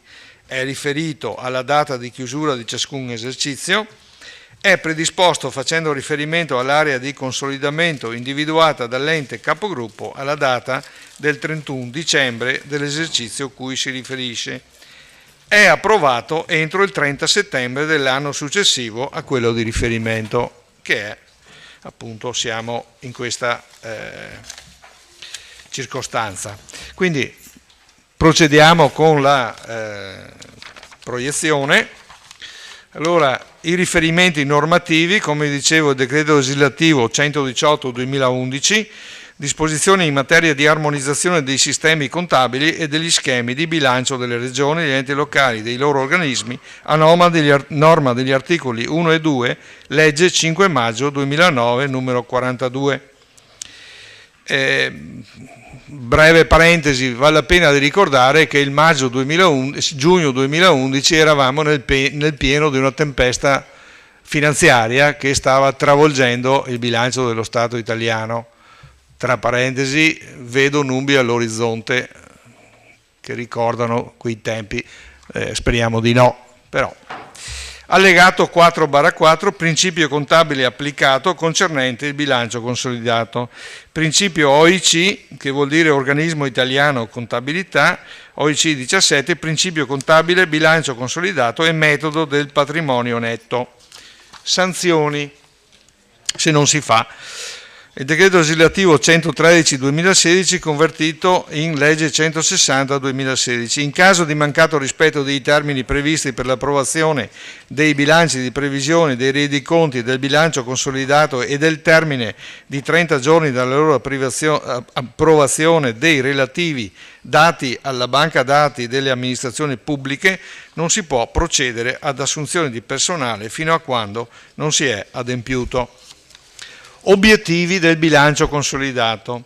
Rappresentare in modo veritiero e corretto la situazione finanziaria e patrimoniale e il risultato economico della complessiva attività svolta dall'ente attraverso le proprie articolazioni organizzative, i suoi enti strumentali e le sue società controllate e partecipate. Anche questo è il caso di spiegare un attimo la ratio di questi provvedimenti, cioè questo era lo strumento per poter, come dire, ricostruire un bilancio consolidato dello Stato italiano partendo dai singoli bilanci degli enti locali e delle loro articolazioni, cosa che in assenza di questo strumento non era possibile, per cui i nostri bilanci che venivano presentati all'Unione Europea erano considerati un po' farlocchi, mi suggerisse il collega Fasan. No. Procediamo. Attività preliminari. Al fine di consentire la predisposizione del bilancio consolidato, gli enti capogruppo predispongono 2 distinti elenchi concernenti: 1. Gli enti, le aziende e le società che compongono il gruppo amministrazione pubblica, evidenziando gli enti, le aziende e le società che a loro volta sono a capo di un gruppo di amministrazioni pubbliche o di imprese. 2. Gli enti, le aziende e le società componenti del gruppo compresi nel bilancio consolidato. Andiamo avanti, eccolo qua, gruppo amministrazione pubblica, GAP, come no, noi siamo bravi a creare acronimi. Allora, società, quindi gruppi di società controllate, partecipate, affidatarie dirette. Enti strumentali, quindi enti strumentali controllati, enti strumentali partecipati. Organismi strumentali. Andiamo avanti. Ecco qua. Elenco componenti del gruppo Comune di Vittorio Veneto.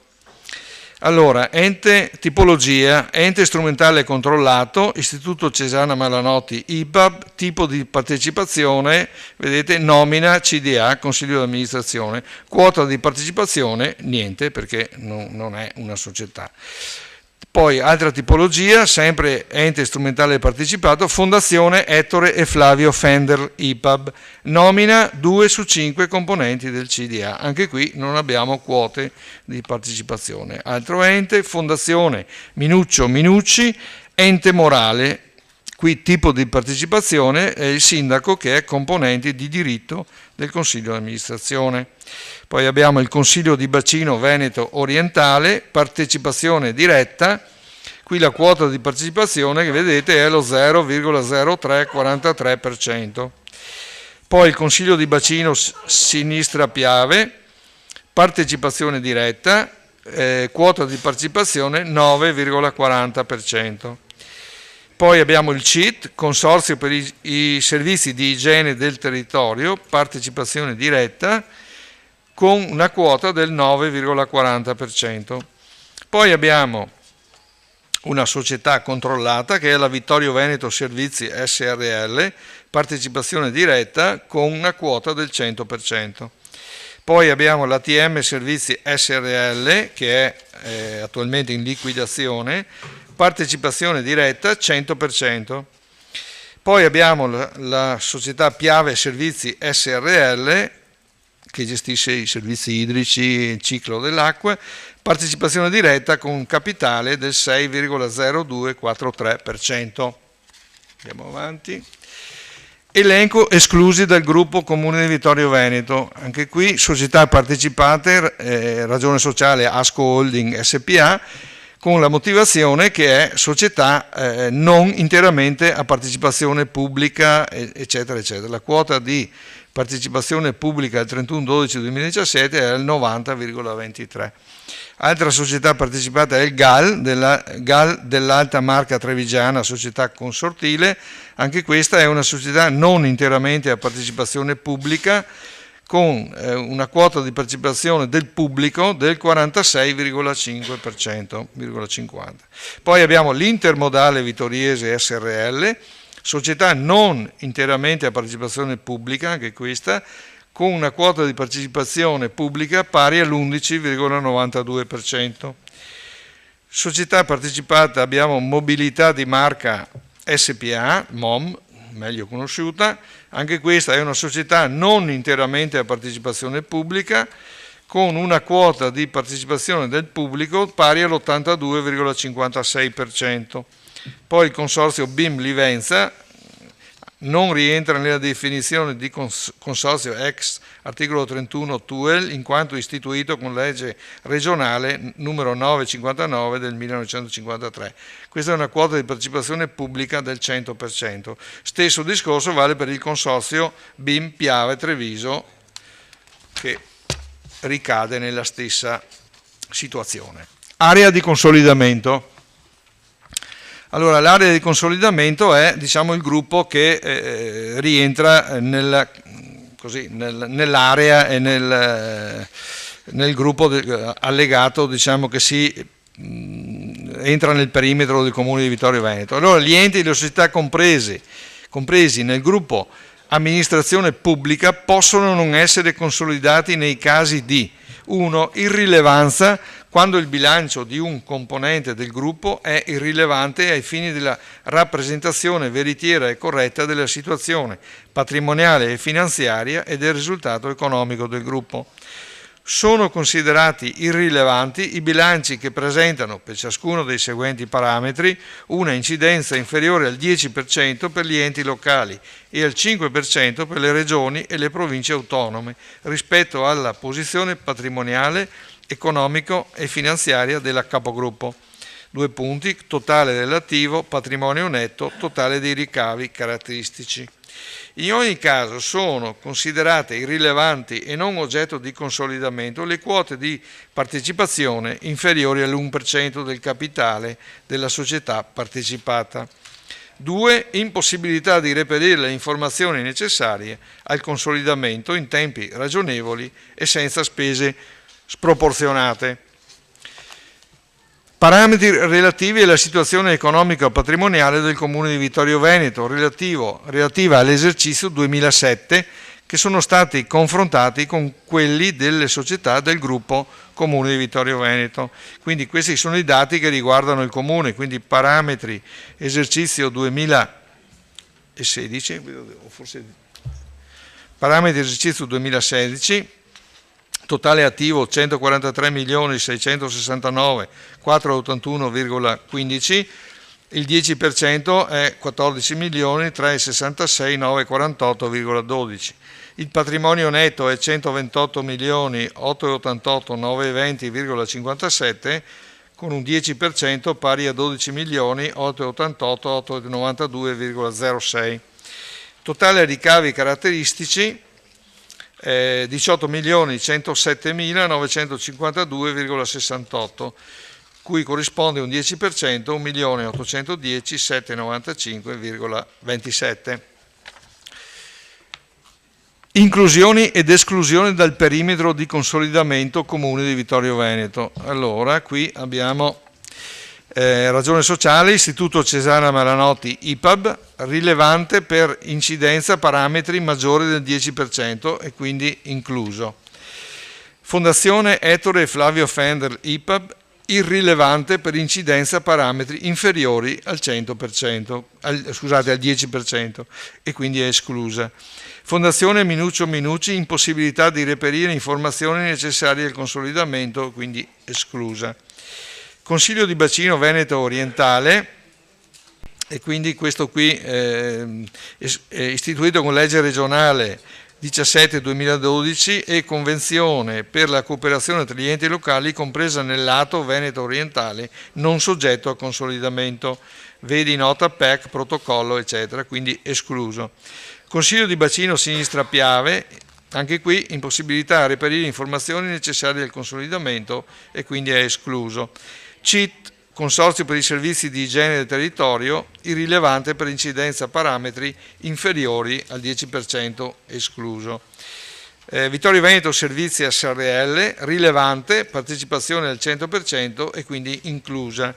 ATM Servizi SRL in liquidazione, rilevante perché c'è la partecipazione del 100%, quindi inclusa.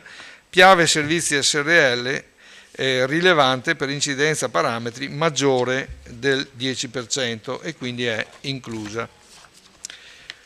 Soggetti inclusi nel bilancio consolidato 2017, ragione sociale, Istituto Cesana Malanotti, IPAB, nomina, tipo di partecipazione nomina del CDA.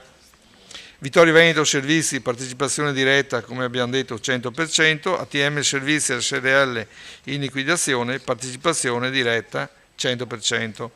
Piave Servizi, partecipazione diretta 6,0243%. Bilancio consolidato 2017, risultanze finali.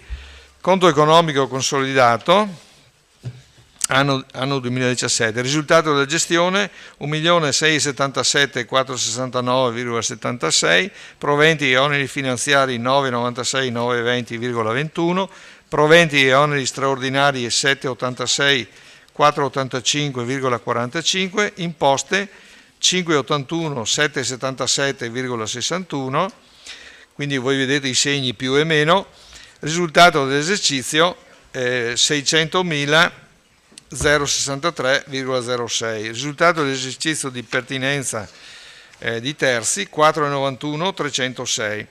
Stato patrimoniale consolidato, attività 169.696.444,15, passività 25.266.617,53, patrimonio netto 144.429.826,62.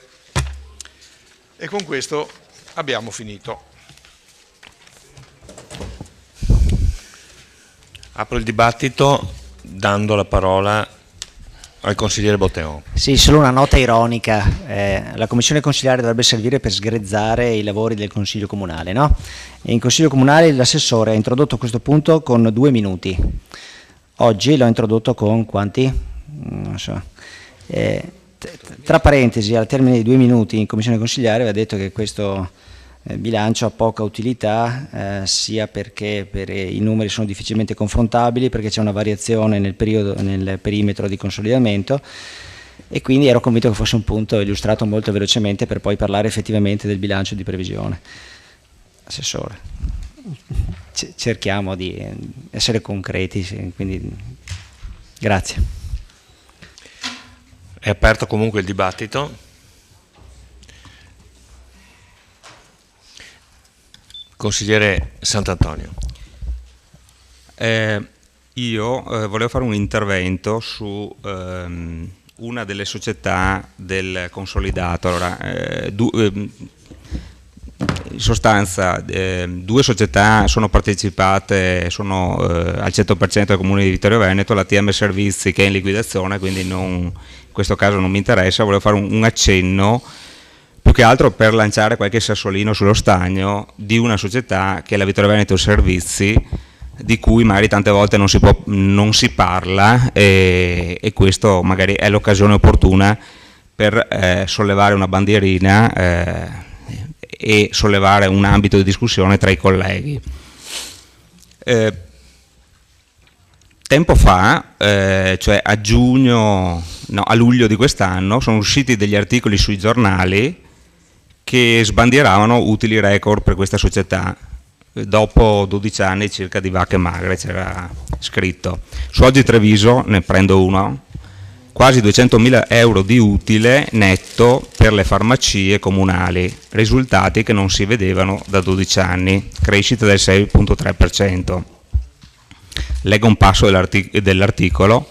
Vittorio Veneto Servizi cresce. Il bilancio 2017 si chiude infatti in positivo con una crescita del 6,3% delle farmacie comunali rispetto all'anno precedente. Già lo scorso anno era stato dato un segnale di rottura con il blocco della fase regressiva dei ricavi netti della società. La società di proprietà del Comune, che gestisce le farmacie comunali, dopo un periodo di forte contrazione dei risultati, sta registrando ottimi risultati, e quest'anno l'utile netto aziendale dopo le imposte è salito a 193.000 euro e rotti, un risultato che non si vedeva da 12 anni. Nel 2006 infatti la società aveva chiuso con un utile netto di 144.000 euro, quindi 12 anni fa. L'utile netto nel 2016 era invece di 87.000 euro circa, quindi meno di 100.000 euro. Nell'ultimo decennio gli utili erano scesi in modo vertiginoso, per poi riprendere a salire piano piano nel 2012, ma l'exploit si è registrato appunto nel 2017. Merito anche di alcune novità introdotte dalla società, e qua vengono spiegate, cioè tipo l'estensione dell'apertura delle farmacie oltre l'orario canonico. Sinceramente a me non sembra di aver visto particolari ristrutturazioni della società, a parte quelle che citava l'articolo, quindi dell'estensione degli orari, e non mi sembra che sostanzialmente a queste innovazioni possa essere imputato questo lieve, io dico lieve perché sostanzialmente tutti gli anni sono stati più o meno uguali, quest'anno c'è stato l'exploit, ma solamente sui giornali dal mio punto di vista. C'è stato un incremento lieve dei ricavi, dei margini rispetto all'anno precedente. Allora, quello che vorrei dire è che questo aumento dei ricavi, dei margini, sono stati alcuni fatti contingenti, quindi nulla si è fatto di trascendentale, di ristrutturazione della società per avere questo piccolo aumento dei ricavi.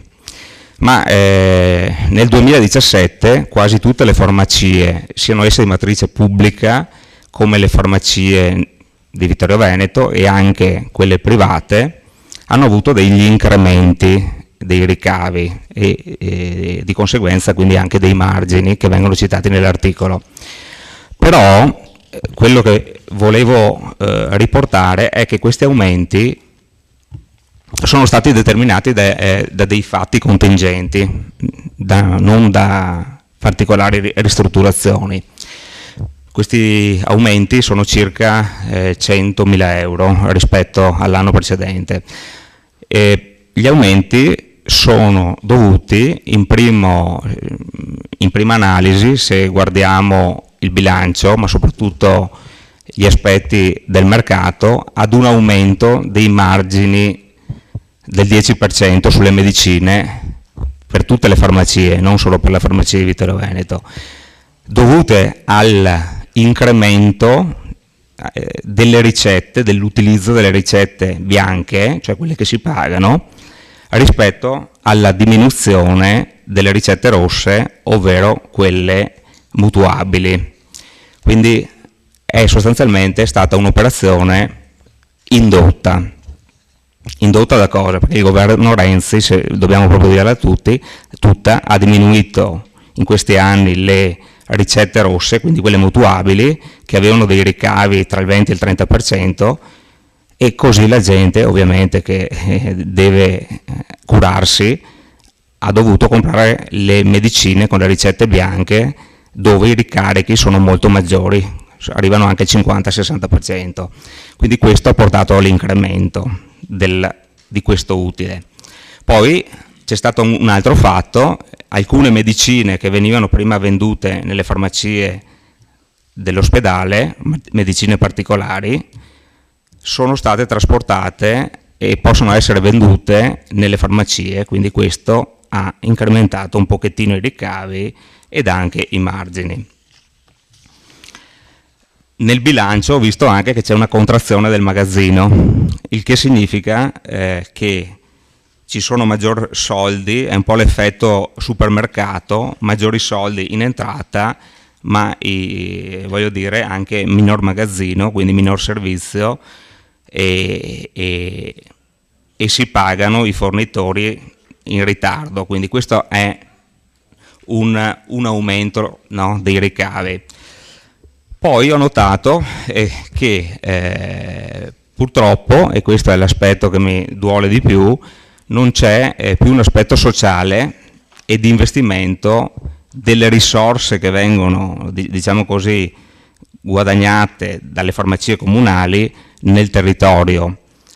Allora, una volta all'interno della Vittorio Veneto Servizi c'erano il teatro da ponte, la gestione dei parcheggi, la riscossione, c'erano tutta una serie di altre attività, e se da un lato si ricavavano maggiori margini dalle farmacie, si reinvestivano direttamente sul territorio, no? E quindi negli anni passati la farmacia serviva, no, un po' da guadagno e reinvestimento contemporaneo sul territorio, evitando una cosa che invece quest'anno c'è stata, cioè il pagamento, no, a posteriori delle tasse del fisco, perché con maggiori ricavi, se io espongo maggiori, margini, maggiori utili, di questi 193.000 euro di utili, purtroppo, no, se li spendo prima pago meno tasse, no, quindi c'è una diminuzione dell'imponibile. Se invece li mantengo, no, nella società, pago questi 70-80.000 euro, invece che venire reinvestiti nel territorio, vanno a finire da altre parti. E quindi questo aumento, piccolo aumento, è, diciamo così, stato dimostrato che non dipende da nessun tipo di ristrutturazione della società, ma è venuto, lasciatemi dire, a gratis. Questo è un primo fatto. Ci sono però degli altri aspetti che mi preoccupano molto di più, da considerare per il futuro delle farmacie di Vittorio Veneto, su cui dovremmo, come Consiglio Comunale, perché se non lo fanno dalle altre parti, questo è il luogo opportuno per fare, no, per tirare su una bandierina, iniziare a riflettere prima che sia troppo tardi, prima che facciamo dei proclami di utili record e di autoincensazioni.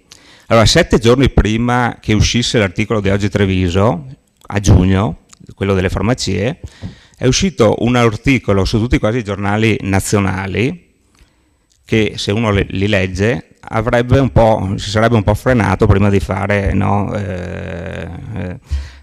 prima di sbandierare utili e cose di questo genere. Allora, il 29 di giugno sulla Repubblica scrive testualmente: Amazon consegnerà anche le medicine, inizia la guerra delle farmacie, alle farmacie. Il gruppo guidato da Jeff Bezos, che sicuramente Carnelos conosce perché è un abile informatico, ha rilevato Phil Peck. Allora, un'azienda USA specializzata nella consegna a domicilio dei medicinali. Crollano in borsa i competitor come Walgreens e CSV. Cioè, dobbiamo iniziare a guardarci alle spalle da questi colossi, dobbiamo prendere in considerazione queste pericolosità. Pensate che alcuni proprietari di farmacie hanno già iniziato a trasformare le proprie farmacie in produzione di medicine da fornire a chi? Da fornire a questi colossi che prevederanno in futuro la consegna a domicilio delle medicine. Quindi questo è un pericolo che noi dovremmo considerare per il futuro delle farmacie di Vittorio Veneto. È meglio che stiamo un po' attenti perché sono problemi reali questi, no? Se non li consideriamo qua in Consiglio Comunale, forse qualcuno non li ha mai considerati. No. Veniamo alle performance delle farmacie. Gli utili, fine a se stessi, non dicono nulla se non sono rapportati al patrimonio delle farmacie. Purtroppo qui vediamo che l'azienda non è molto performante, anche con questi utili di 200.000 euro rispetto al patrimonio netto che è di circa 4 milioni. Se infatti analizziamo il bilancio, vediamo che una voce molto critica è il costo del personale. Ci sono circa 700.000 euro per 14 persone, che agli abili, non è sottoscritto, ma chi se ne intende di aziende, capisce che 700.000 euro per 14 persone sono tantissimi e sono, voglio dire, dei soldi che sicuramente le aziende, le farmacie private non hanno. Quindi questo è il frutto di anni e anni di gestione un po' così. Quindi non spetta a me in questa sede dire quale potrebbe essere la soluzione al problema delle farmacie. La vorrei lasciare ai tecnici, ma posso solo rilevare che la situazione deve essere presa per mano con urgenza da veri esperti del settore e non può essere lasciata alla mercé di chiunque. Abbiamo un patrimonio delle farmacie di circa 4 milioni di euro che potrebbe valerne zero fra un po', se non si prendono delle drastiche e immediate decisioni. Grazie. Grazie consigliere. Ho l'impressione, io non l'ho interrotta, ho l'impressione che lei abbia anticipato di un consiglio comunale il suo intervento, nel senso che nel prossimo discuteremo anche del controllo analogo della Vittorio Veneto Servizi. Consigliere Carnelos. Sì, prima il collega Fasan si è divertito, io vi dirò che questo è una delibera, un argomento da noia, nel senso che innanzitutto il consigliere Sant'Antonio è andato fuori tema. Evidentemente la vis polemica lo ha preso a parlare di cose che non c'entrano assolutamente nulla.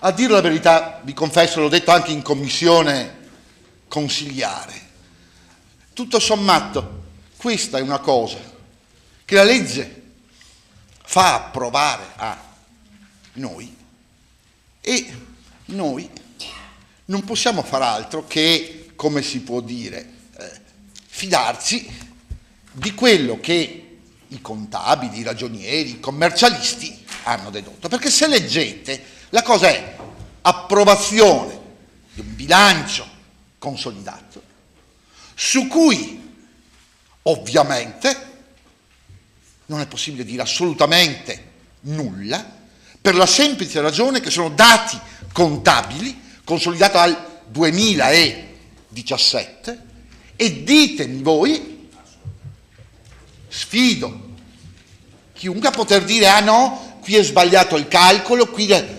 Certo, una cosa si deduce e la ragione del consolidato sarebbe questa. Chiaro che poveri consiglieri comunali, non si capisce qui la legge errata. Nel senso che se fosse qualcosa di disastroso, mi piacerebbe sapere come faremmo ad approvarlo. Se ci fosse stato qualcosa di disastroso che non si poteva ratificare, è chiaro che poi le responsabilità non possono essere certo di chi approva, oppure non sarebbe nemmeno arrivato, perché sarebbe arrivato un commissario liquidatore di qualche società da consolidare. E questo va detto, è davvero una questione che non ho capito per quale motivo si debbano approvare dei bilanci consolidati, se non al limite potrebbe essere una comunicazione di dire guardate siamo solidi, perché questo si deduce dal consolidato e questo si deduce da tutti i consolidati delle varie società, anche di quelli privatistiche, che servono per fare che cosa? Il consolidato serve per dire alla borsa, oh momento, attenzione, e anzi intervenire prima, delisting o sospensione perché non va bene, la società non è sana. Qui non c'è nulla di merito da dover valutare. È vero, voi direte, quelli di maggioranza, se lo approveranno, è un consolidato, così come hanno fatto in passato, visto la legge del 2011, e di generazione in generazione approvano i consolidati. Il problema sarebbe stato, e per fortuna qui va detto, il nostro comune e le società da consolidare ab immemorabili sono sempre state sane, o meno solide dal punto di vista patrimoniale, lo erano quando non c'era sta necessità di armonizzare, perché le amministrazioni serie, ripeto, non sto parlando di questa, ma sto parlando di tutti dal punto di vista contabile. Ovviamente sul merito si può discutere, la scelta è sbagliata, la scelta è sbagliata, è sana ma è stato fatto questo male, nel varie excursus storico delle amministrazioni. E davvero, vi confesso, questo sì è una cosa stabilita da burocrati. Perché ditevi cosa, si può dire, sono conti. Tra l'altro io non sono un commercialista, mi fido del parere di chi dice, ovviamente ritenendo che le cifre che sono indicate ce ne ha più e quindi nulla questi. E qui, sì, e finisco, talvolta siamo costretti ad esaminare, a fare delle cose che non servono assolutamente a nulla. Certo è vero, se ci fossero state in passato o adesso delle amministrazioni che ci nascondono e quindi nel consolidato salta fuori un disastro, è chiaro che lo approviamo, no, non ci sarebbe approvazione sarebbe stato qualcuno che invia le carte, non so, alla Corte dei Conti, alla Prefettura, non so, dal punto di vista procedurale a chi tocca. È effettivamente abusare del nostro tempo. Grazie. Grazie consigliere. Adesso la parola al consigliere Fasan. Grazie Presidente. Come spesso capita, sono d'accordo con Graziano Canelos. Diciamo le stesse cose solo in modo diverso. Infatti il bilancio consolidato, ho preso un po' dei punti. Il bilancio consolidato è un interessante documento, io non lo voterei nemmeno, ma è interessante documento, sono d'accordo con lui, cosa andiamo a votare? Però è un passaggio obbligato attraverso questo Consiglio Comunale in cui finalmente sappiamo cosa combina il Cesana Buonanotte, facciamo un esempio, no? Come si fa a sapere che bisogna andare lì con il bazooka per aprire le porte, per vedere. Dunque, bilancio consolidato, interessante documento introdotto da un paio d'anni che offre l'occasione ai consiglieri comunali per valutare le attività dei più importanti organismi partecipanti del comune. Allora io ho focalizzato Sì, non parlerò nemmeno del bilancio del comune perché ho già votato contro, cosa posso dire ancora di più, però parlerò del Cesana Malanotti per cominciare, e in secondo delle farmacie. Mi ricordo l'esposizione fatta lo scorso anno dal dottor Castro in Consiglio Comunale sul futuro strategico dell'Istituto Cesana Malanotti, un'esposizione scoppiettante di grandi progetti ed ambiziosi traguardi. Ascolta Graziano. Un'esposizione da fuochi artificiali lunga ma mai noiosa, perché c'era da stupire per il coraggio degli obiettivi esposti in modo professionale da un esperto incantatore di platee. Ma come dice un famoso detto popolare, tutti i nodi vengono al pettine, così l'anno dopo nel bilancio consolidato del comune emergono le cifre del bilancio 2016 del Cesana. 17 del Cesana. Le cifre, si sa, non dicono tutto, ma però si può capire sufficientemente che il Cesana, amministrato da nominati da questa amministrazione, da Castro al CDA, dove non compare nemmeno un rappresentante di minoranza, è stato gestito in modo disastroso, che meritano una riflessione. L'Istituto ha avuto nel 2017 una perdita di 491.000 euro. Come si sia potuto fare un buco di tal fatta lo si può solo immaginare. Che siano state le spese legali per delegittimare la precedente amministrazione del Cesana? Se così non fosse, vorrei che qualcuno me lo spiegasse e mi dicesse dove posso trovare la causa scatenante di questo debito, perché le cose vanno comunque avanti, i vecchietti sempre ci sono, mangiano sempre le stesse cose, prendono le stesse medicine, eppure si è fatto un buco di 491.000 euro. Inoltre qui dentro tutti sappiamo che l'Istituto è per l'80% socio della società Cesana Servizi, che il dottor Castro e il CDA hanno messo in liquidazione. Non è che per caso il buco di 491.000 euro si sia realizzato anche per la mancanza di servizi a costo inferiore dati dalla società Cesana Servizi? Una domanda che butto là. In questo caso verrebbe rivalutato l'operato dell'ex presidente Botteon e del dottor Ciciliotto. Spero di non offendere nessuno con le mie affermazioni, ma i numeri sono numeri e tutto il resto, come diceva il cantante, è solo noia.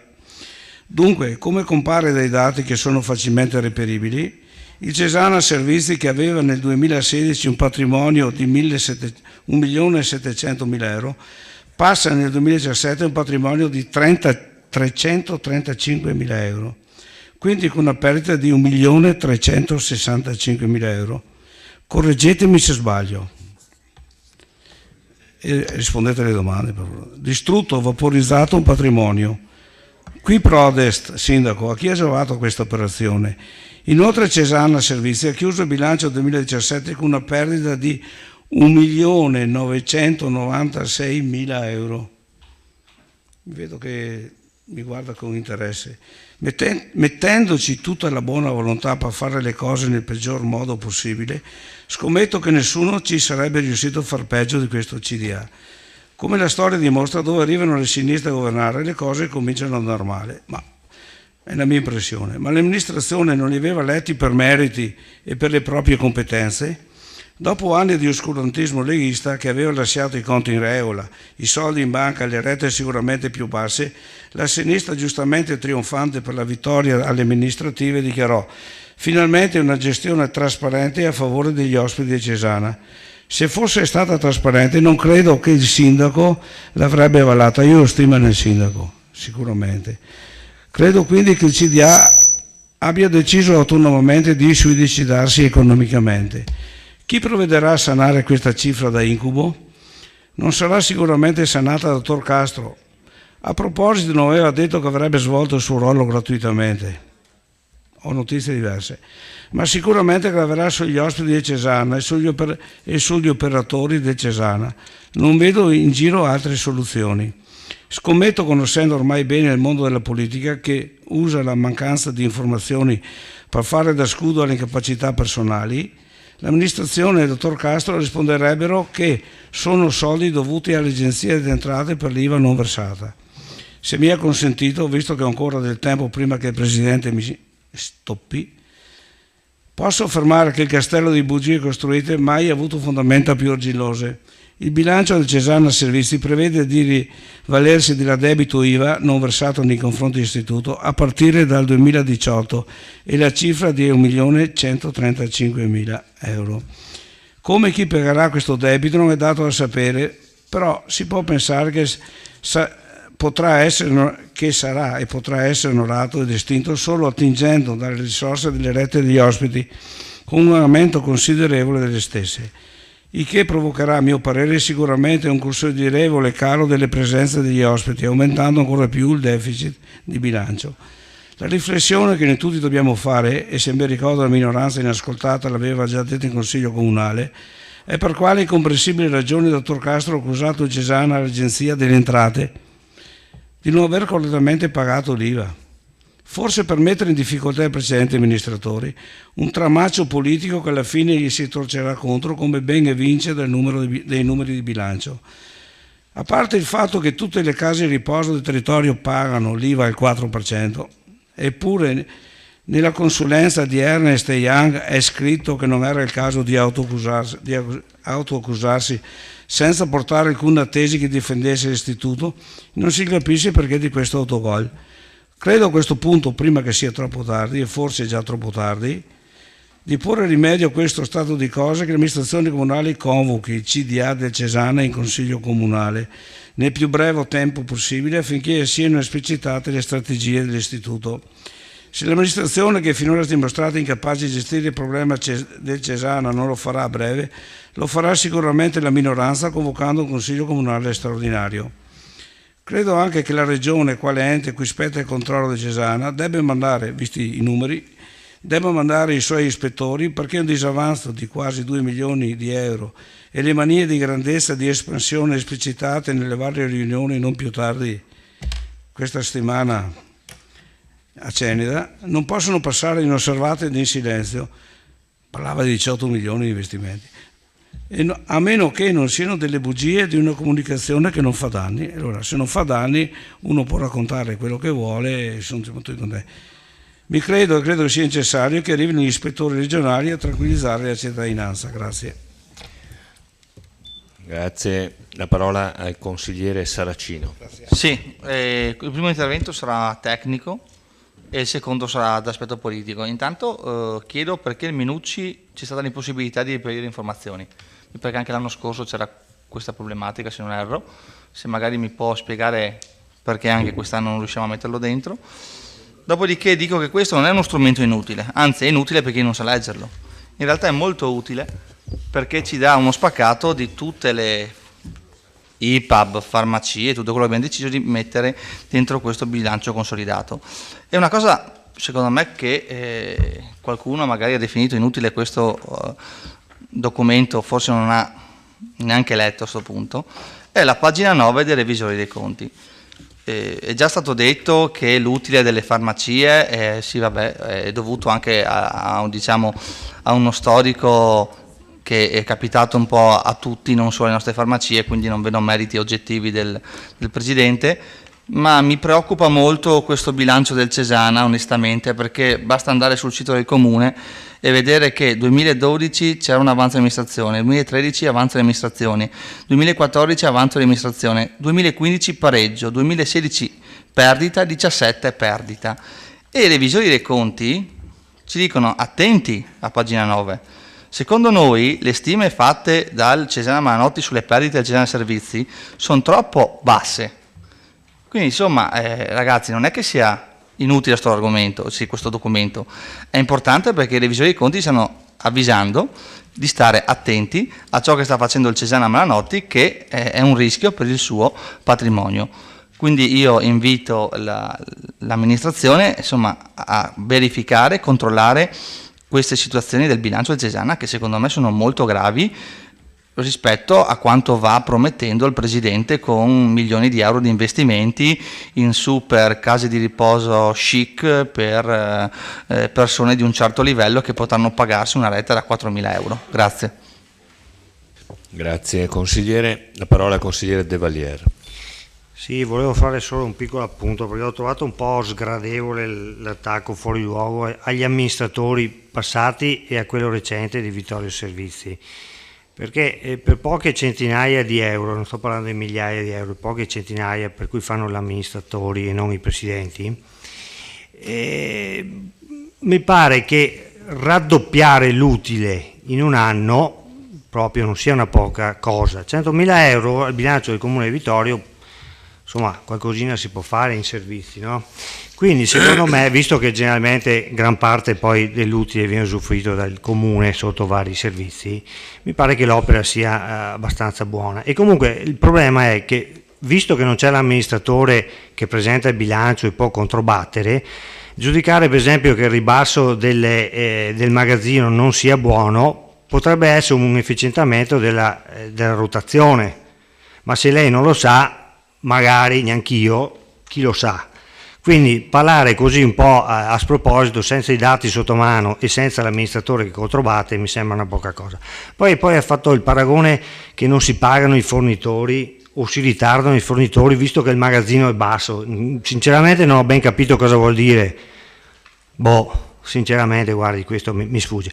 Comunque ci sono delle indicazioni abbastanza controverse che le ho viste un po' fuori luogo, insomma, tutto qua. Grazie. La parola al consigliere Posocco. Sì, grazie. Non mi dilungherò tanto perché appunto gli interventi precisi dei miei colleghi, consigliere Sant'Antonio sulle farmacie, consigliere Fasan per quel che riguarda il Cesana, hanno spiegato bene qual è la situazione. Consigliere Carnelos, noi non sapendo quando possiamo parlare di questi argomenti, in quanto consiglieri di minoranza, questa sera ci è dato modo di, avendo analizzato anche i documenti, di dire un qualcosa secondo noi su queste partecipate e sul Cesana Malanotti, perché durante l'annata non abbiamo le occasioni per farlo. Però appunto visto la relazione dei revisori e quello scritto a pagina 9 come sottolineato dal consigliere Saracino, io credo, signor Sindaco, che sia dovuto l'invito e la partecipazione in questo Consiglio Comunale del Presidente e anche del CDA del Cesana, perché la situazione, da quello che leggo, qualche problema al Cesana c'è. Qualche problema su cui credo che tutto il Consiglio Comunale debba discutere tranquillamente, e c'è tanto a discutere. C'è questa perdita di 491.000 euro del 2017, ok, c'è il discorso del Cesana Servizi con la perdita di esercizio indicata di 1.996.000 dovuto all'IVA, sì certo, ma come poi, non tutto, ma come poi si è arrivati a questo è motivo di discussione senz'altro. Divago un attimo su quello che è successo invece l'altra sera in Consiglio di Ceneda, e non mi è piaciuto quello che il Presidente, lo vorrei dire qua, ha detto a un passaggio, dice l'amministrazione precedente ha lasciato un buco di 18 milioni di euro che abbiamo fatto fatica a ripianare. Dov'è? Sui bilanci, dov'è sto buco? No, veramente, signor Sindaco, mi consenta, questo buco di 18 milioni di euro sui bilanci ripianato, dov'è? Allora, io non vorrei che sparasse così, tanto per denigrare qualcosa, perché ha astio, per motivi di astio personale, non lo so, ma denigrare così un istituto che comunque è andato bene, che comunque ha dato dei servizi a persona che sono riconosciuti ovunque in tutta la regione, lo trovo estremamente scorretto per star tranquillino. Quando verrà qui il Presidente magari userò altri termini. Quindi chiedo cosa ne pensa di questa dichiarazione, dire abbiamo trovato un buco di 18 milioni e abbiamo fatto fatica a ripianare, in che maniera? E mi piacerebbe anche che si cominciasse anche a parlare di come stanno le persone al Cesana, di servizi alle persone e non solo di progetti faraonici, milioni di qua, milioni di là, eccetera, eccetera. Quindi il mio invito al Presidente del Cesana di riferire in Consiglio, senz'altro c'è di tutto, credo, il Consiglio Comunale. Al di là di questo, se mi consente una piccola divagazione su quello che è successo con l'asta del Victoria, se mi è possibile. Ma già...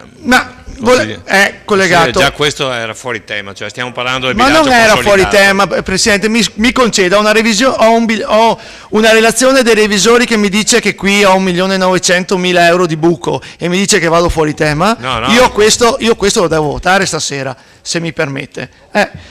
Allora,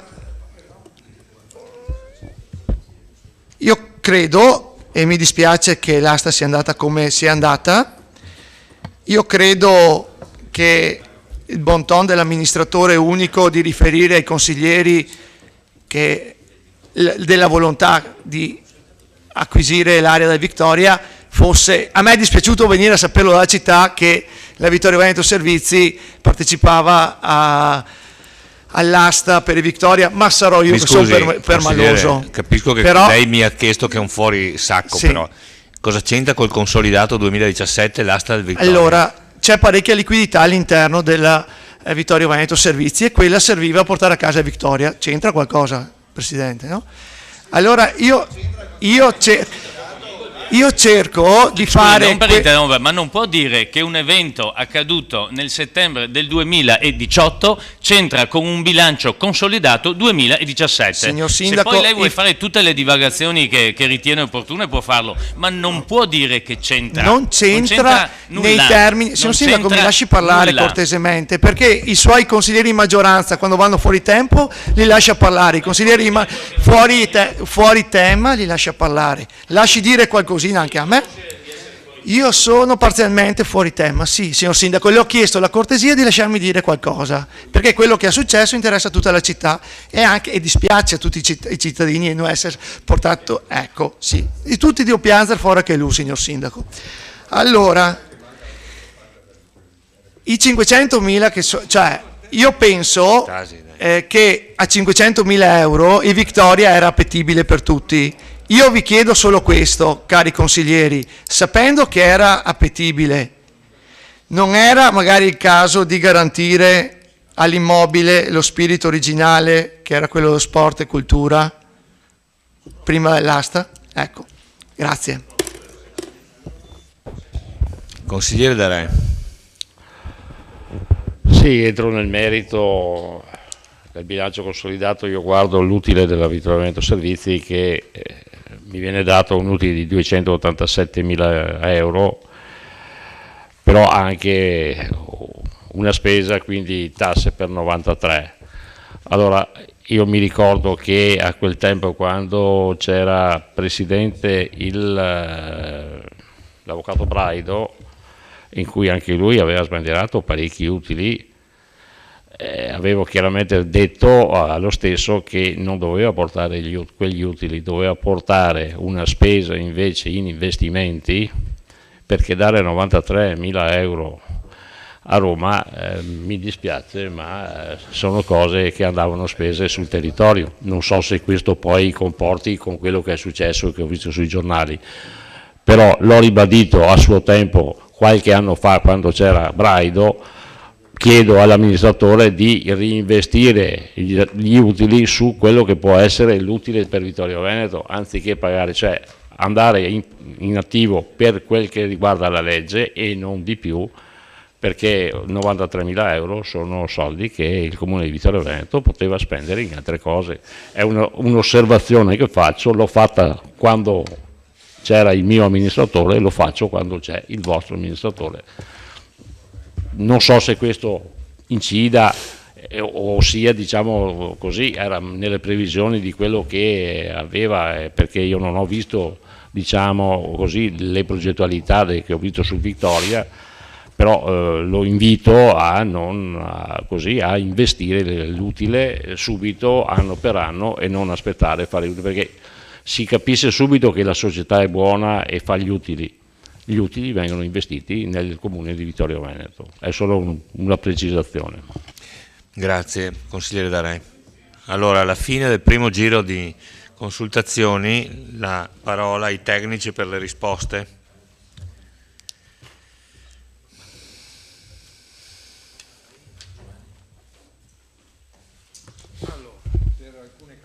Interverrà la dottoressa Giorgia del Vassore e poi magari qualche commento, se mi concedete, lo faccio anch'io. Prego. Buonasera, io rispondo al consigliere Saracino che chiedeva come mai c'è stata l'impossibilità di reperire informazioni per la Fondazione Minucci. La stessa motivazione riguarda anche il Consiglio di Bacino Sinistra Piave. In realtà questi enti fanno il bilancio, non hanno la contabilità economica, hanno la contabilità finanziaria come ce l'ha il Comune, e quindi, non avendo la contabilità economica, non producono un conto economico in uno stato patrimoniale, pertanto i valori non sono omogenei e non si possono consolidare. Grazie, dottoressa Vassore.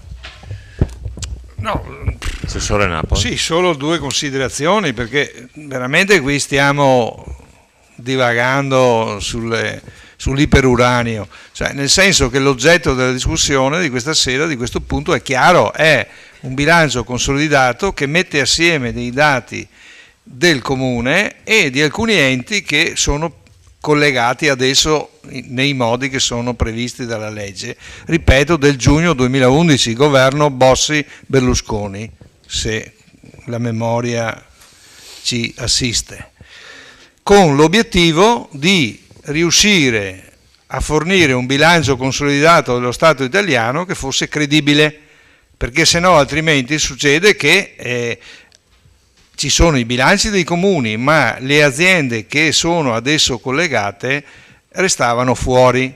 Questo è il vero problema. E quindi questo è solo un elemento di razionalizzazione dei dati della finanza in qualche modo pubblica. Ecco, questo è l'elemento importante che è stato introdotto con questa legge. E questo è l'obiettivo. Dopodiché le singole situazioni dei singoli bilanci delle società che sono ricomprese nel gruppo non sono oggetto di dibattito stasera, perché noi ne prendiamo semplicemente atto delle cifre che ci vengono fornite, punto. Ci possono essere 6.000 occasioni per discutere di tutti i bilanci, quando ci sarà l'opportunità e il momento organizzato. Beh, guardi, quando ci sarà, non lo chieda a me, benissimo. Poi se vogliamo intervenire nel merito, diciamo, delle farmacie, del Cesana, cioè, lo faremo tranquillamente, anche perché le cose che sono state dette stasera sia sul Cesana che sulla farmacia e sulla gestione delle farmacie sono, diciamo, un po' sgradevoli. Perché? No, ma è scorretto, perché cari signori, non si affrontano questioni di questa rilevanza in assenza dell'interlocutore diretto. Questa è una prova di scorrettezza che è inaccettabile all'interno di un consiglio comunale, dal mio punto di vista. No, siete stati scorretti. Questo ve lo dico senza nessun tipo di problema. Ecco. Grazie. Qualche altra delucidazione? Signor Sindaco, prego. Sì, grazie. Allora, a parte che sottoscrivo in pieno quello che ha detto il collega Napoli, nel senso che le occasioni ci sono. Allora, il consolidato, peraltro, se uno fosse stato attento, l'aveva già detto prima il Presidente del Consiglio, della Vittorio Veneto Servizi per controllo analogo, viene sempre portato, punto. In secondo luogo, sottolineo per esempio che per quanto riguarda il Cesana, dico per fortuna c'è il consolidato.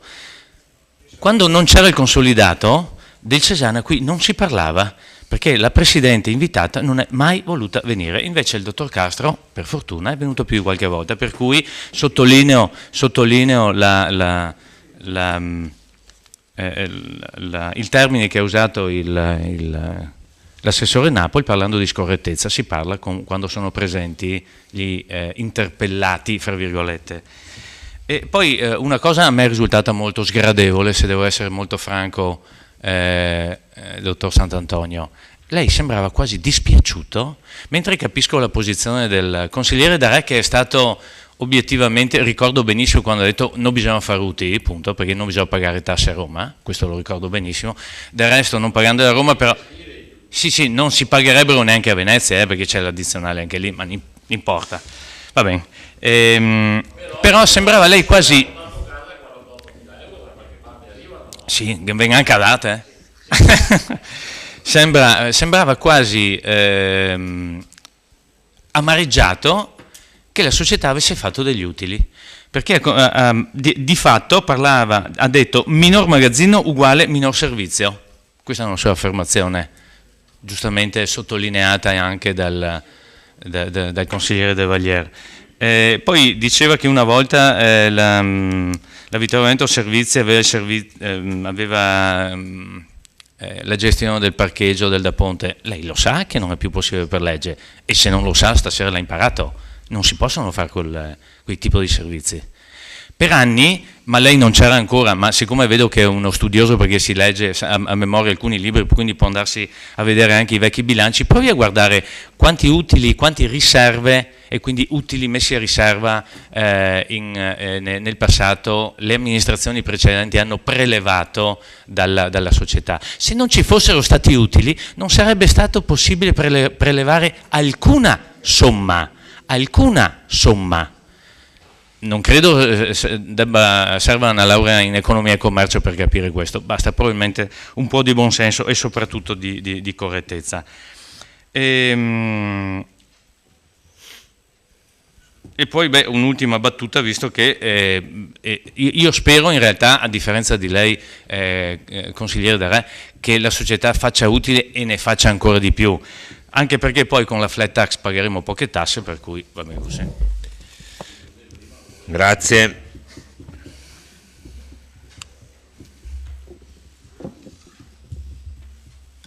Consigliere Del Re. No, volevo aggiungere, mi ricordo che la Vittorio Veneto Servizi aveva fatto nel primo anno, nel primo mandato di Giancarlo Scottà, la rotatoria che c'è davanti al quinto corpo d'armata è stata fatta con quegli utili, quei famosi 500.000 euro che poi siamo andati alla Corte dei Conti per la scuola di San Giacomo, perché poi qualche revisore furbo ci ha mandati in Corte dei Conti prendendola nei denti. Sono stati prelevati 500.000 euro dalla Vittorio Veneto Servizi e abbiamo fatto la scuola di San Giacomo. Allora è meglio spendere e investire gli utili in opere pubbliche o quello che si può fare, ripeto, per avvalorare quello che ho detto prima, ma credo che sia un discorso che non è di maggioranza o di minoranza, è un discorso di amministrazione, e l'amministrazione deve essere, non deve far vedere che fa gli utili, è meglio far vedere che si fanno opere con gli utili e stiamo parlando del consolidato, è giusto fare anche delle riflessioni, non capisco perché ci sia così questa puntualizzazione di scorrettezza. Stiamo parlando di un consolidato a grandi linee, e poi nel merito entreremo in quello che è la farmacia, in quello che sono i servizi, quello che è la Cesana e quant'altro, però la scorrettezza mi pare, insomma, che mi pare un po' eccessiva. Consigliere Fasan. Grazie. Per fortuna che c'è bilancio consolidato, perché altrimenti non saprei, il sindaco ride, però alla fine il bilancio consolidato serve soprattutto in questo momento ad informare i consiglieri quello che succede. È inutile votare un bilancio che hanno votato gli altri, cioè Cesana, il bilancio di Cesana, il bilancio del Vittorio Veneto Servizio, degli altri stati votati. Qui siamo solo che informati e abbiamo capito che questa è un'amministrazione sfigata, posso dire, perché nel bilancio consolidato dello scorso anno ATM non aveva nemmeno fatto il bilancio, ma guarda un po', noi abbiamo votato un bilancio consolidato lo scorso anno senza il bilancio di ATM, se lo ricorda? Hanno fatto dopo qualche mese. Adesso vediamo a sapere che il Cesana ha fatto su 2 milioni di euro di buco, ma vabbè, comunque volendo parlare di Vittorio Veneto Servizi, posso fare una critica.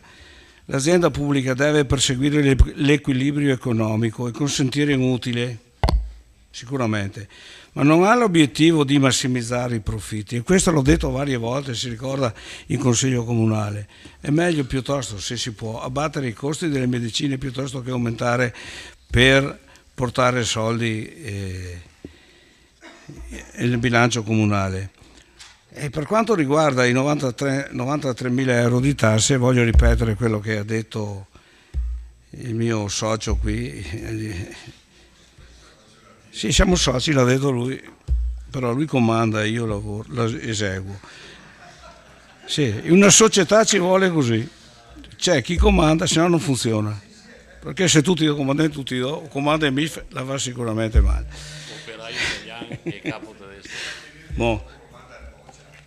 Io, a mio parere, questi 93.000 euro che io critico di tasse, sicuramente una critica a questa amministrazione non ha dato buoni indirizzi politici all'azienda.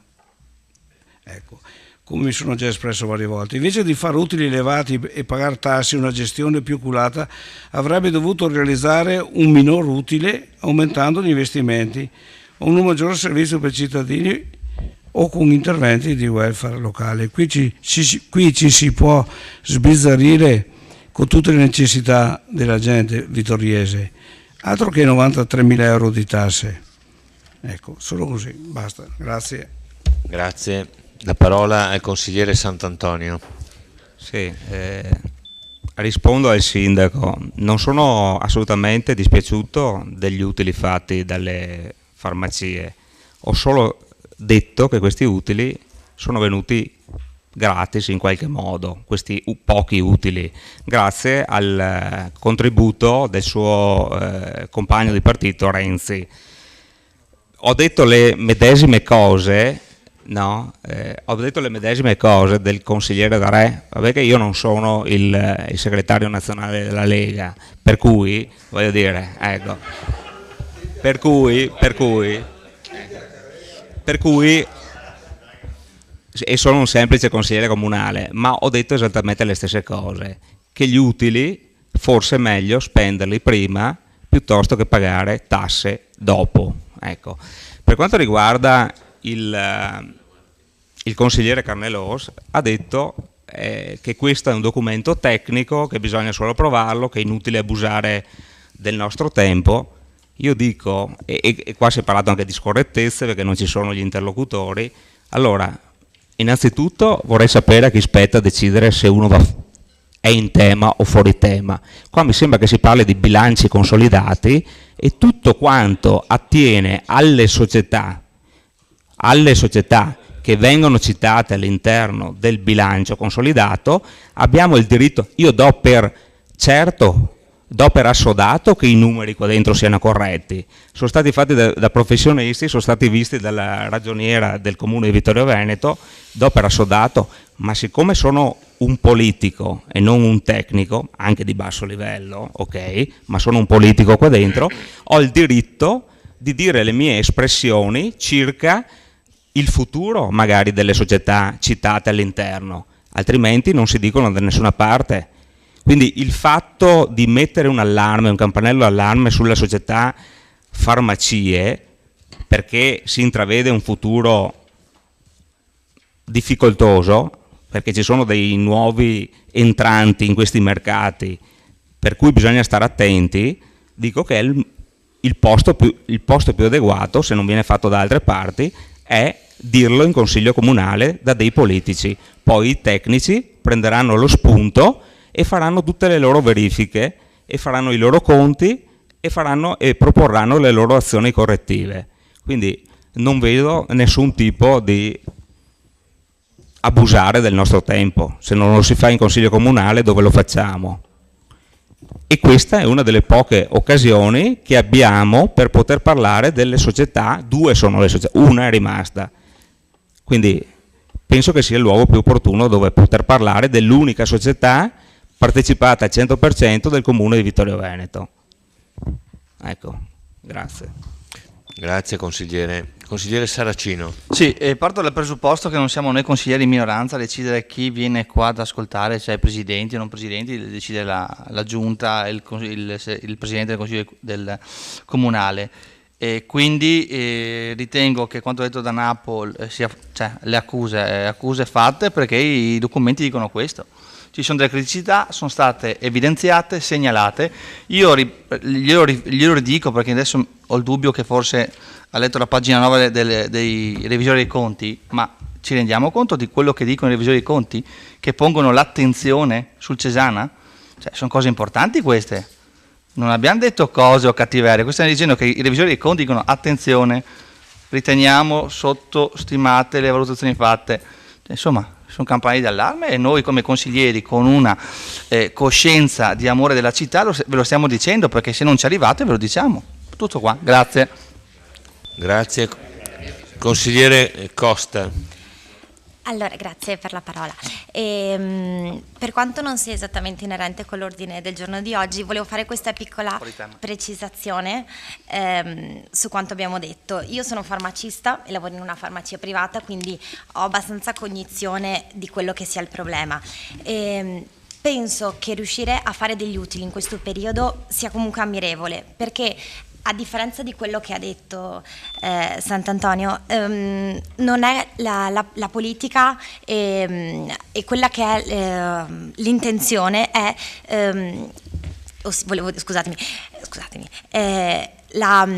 le politiche di oggi sono proiettate a non portare i farmaci verso le farmacie esterne, ma a tenere i costi dentro la parte pubblica. Quindi non sono, come ha detto lei ad un certo punto in un certo passaggio, che certi costi, certe spese, certi farmaci che una volta erano di distribuzione ospedaliera stanno passando verso la farmacia privata. Il processo è al contrario. Il sistema sanitario regionale in primis e nazionale poi sta incentivando tutte quelle che sono le politiche di distribuzione diretta, DPC, ossia la distribuzione per conto da parte dell'ospedale, oppure le distribuzioni dirette, che sono tutte politiche che portano i farmaci dentro l'ospedale e quindi non nelle farmacie, per cui non è più difficile riuscire è più difficile per le farmacie riuscire a tenere alto quelli che sono effettivamente gli utili. Poi ci sono alcune cose che non sono state dette correttamente, per esempio il magazzino, come ha precisato anche il sindaco, non vuol dire che ridurre il magazzino voglia dire pagare meno i fornitori, assolutamente. Non è meno servizio, ridurre almeno il magazzino, averne 10 o averne 2, se tu hai quella che serve al cliente, sei a posto, non cambia. E per quanto ha detto giustamente il problema dell'online, sicuramente è un problema a cui bisogna far fronte, però esempio, come mi faceva giustamente notare, anche Amazon adesso porta i pasti le cose che si trovano al supermercato a casa, per cui dovremmo preoccuparci anche dei supermercati. Per cui io penso che la questione delle farmacie, anche dei prezzi, come ha detto Fasan, non siamo noi, non è il Consiglio Comunale, purtroppo il Consiglio Comunale non ha questo potere decisionale, i prezzi sono da banca dati, sono da Sistema Sanitario Nazionale, non siamo noi in Consiglio Comunale a dire ai cittadini vittoriesi facciamo pagare meno. E io non si possono fare e penso che insomma sia giusto avere delle persone esperte e competenti prima di parlare in questo settore così delicato. Grazie consigliere Costa. Consigliere Botteon. Sì, io volevo solamente fare questa domanda in merito all'osservazione che è stata fatta dal consigliere Saracino, che ringrazio per aver posto l'attenzione, ovvero abbiamo i revisori dei conti ci dicono il Cesana Servizi in liquidazione, è stata messa a bilancio una cifra 268.000 euro che è inferiore al patrimonio netto di 335.000 euro.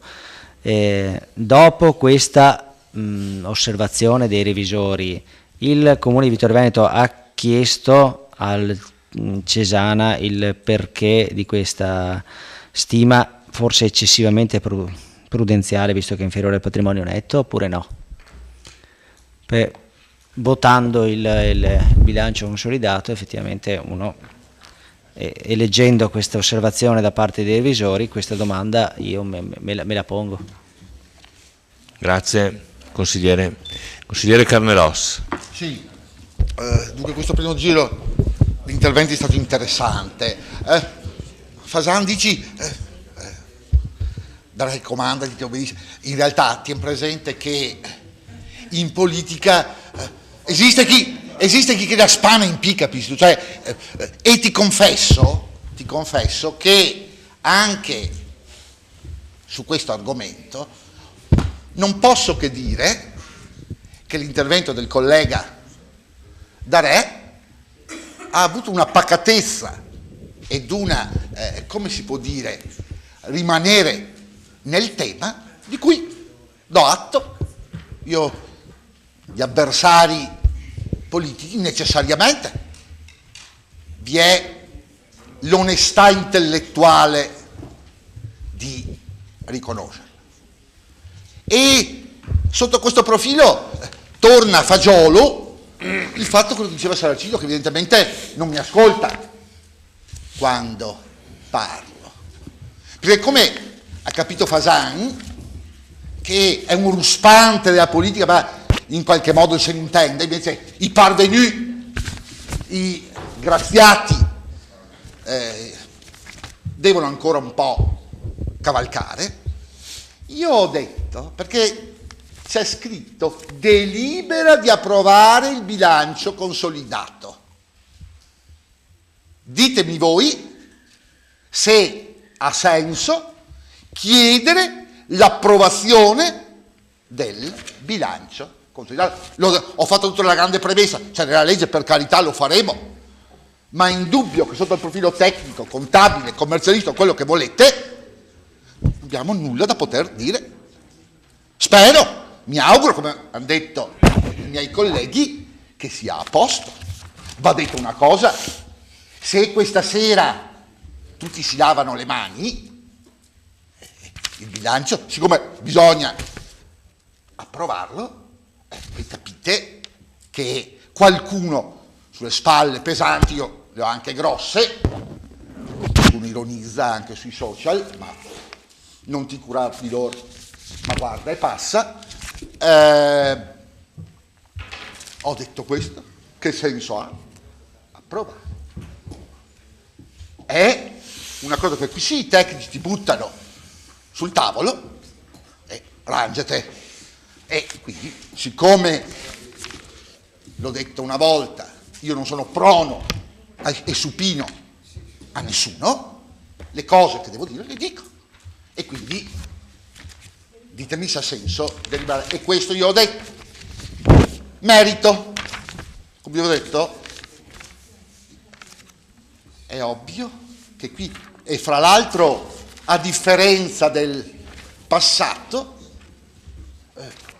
i signori che, tra virgolette, comandano gli enti consolidati, quelli su cui abbiamo Oslo Quendum, li ho visti una, 2 volte in questo Consiglio Comunale e ritengo che se l'esigenza di consiglieri è di averlo, tranquillamente lo chieda. Certo, credo verranno. Va detto una cosa però, Fasan, siccome purtroppo sono attempato, ricordo che ho un break per fortuna di 10 anni, ma siccome vado ai 15, io nel quinquennio 99-2004, io presidenti del Cesana, attorno a quel tavolo, non l'ho mai visto, e anche allora c'era la battaglia, credo sia un leitmotiv del Consiglio Comunale di Vittorio Veneto,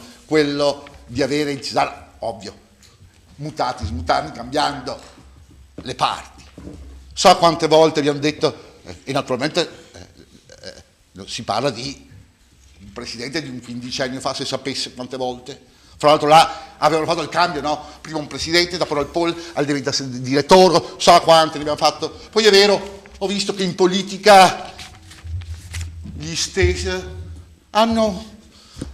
si sono ricreduti. È una soddisfazione da poco, da parte di chi dice avevo detto, avevo ragione, ma è solo una cosa personale, ma sono arrivati al pettine. Può darsi e abbiate ragione voi, che si presiedono, i nodi vengono a pettine più avanti, non dico nulla. Sulla questione delle farmacie, anche quello verrà e chi avrà da dire qualcosa, giustamente, lo farà. Perché qui va detta una cosa, credo, a proposito del passato e dell'attuale, credo che anche il consigliere Boteo un po' più di trasparenza c'è. Credo che anche lui nel quinquennio passato non ne abbia visti di presidente del Cesana dietro quel tavolo. Quindi un passettino alla volta, certo, per carità, la perfezione non è di questo mondo, ma pian pianino. Poi è vero, ci sono i consiglieri perfetti e quindi vedremo. C'erano anche i delegati del popolo perfetti che vanno dal balcone, ma per carità, se l'avesse fatto qualcuno dei nostri, apriti cielo, ecco, ma capite, purtroppo, come si può dire, bisogna dotarsi di pazienza e questo consigliere come Giobbe pazienza ne ha tanta, quindi non c'è problema. Perché va detto anche una cosa, è davvero curioso, come si può dire, il modus operandi del consigliere Sant'Antonio. Io lo dico, non ho soluzioni, non so, non lo dico, facile.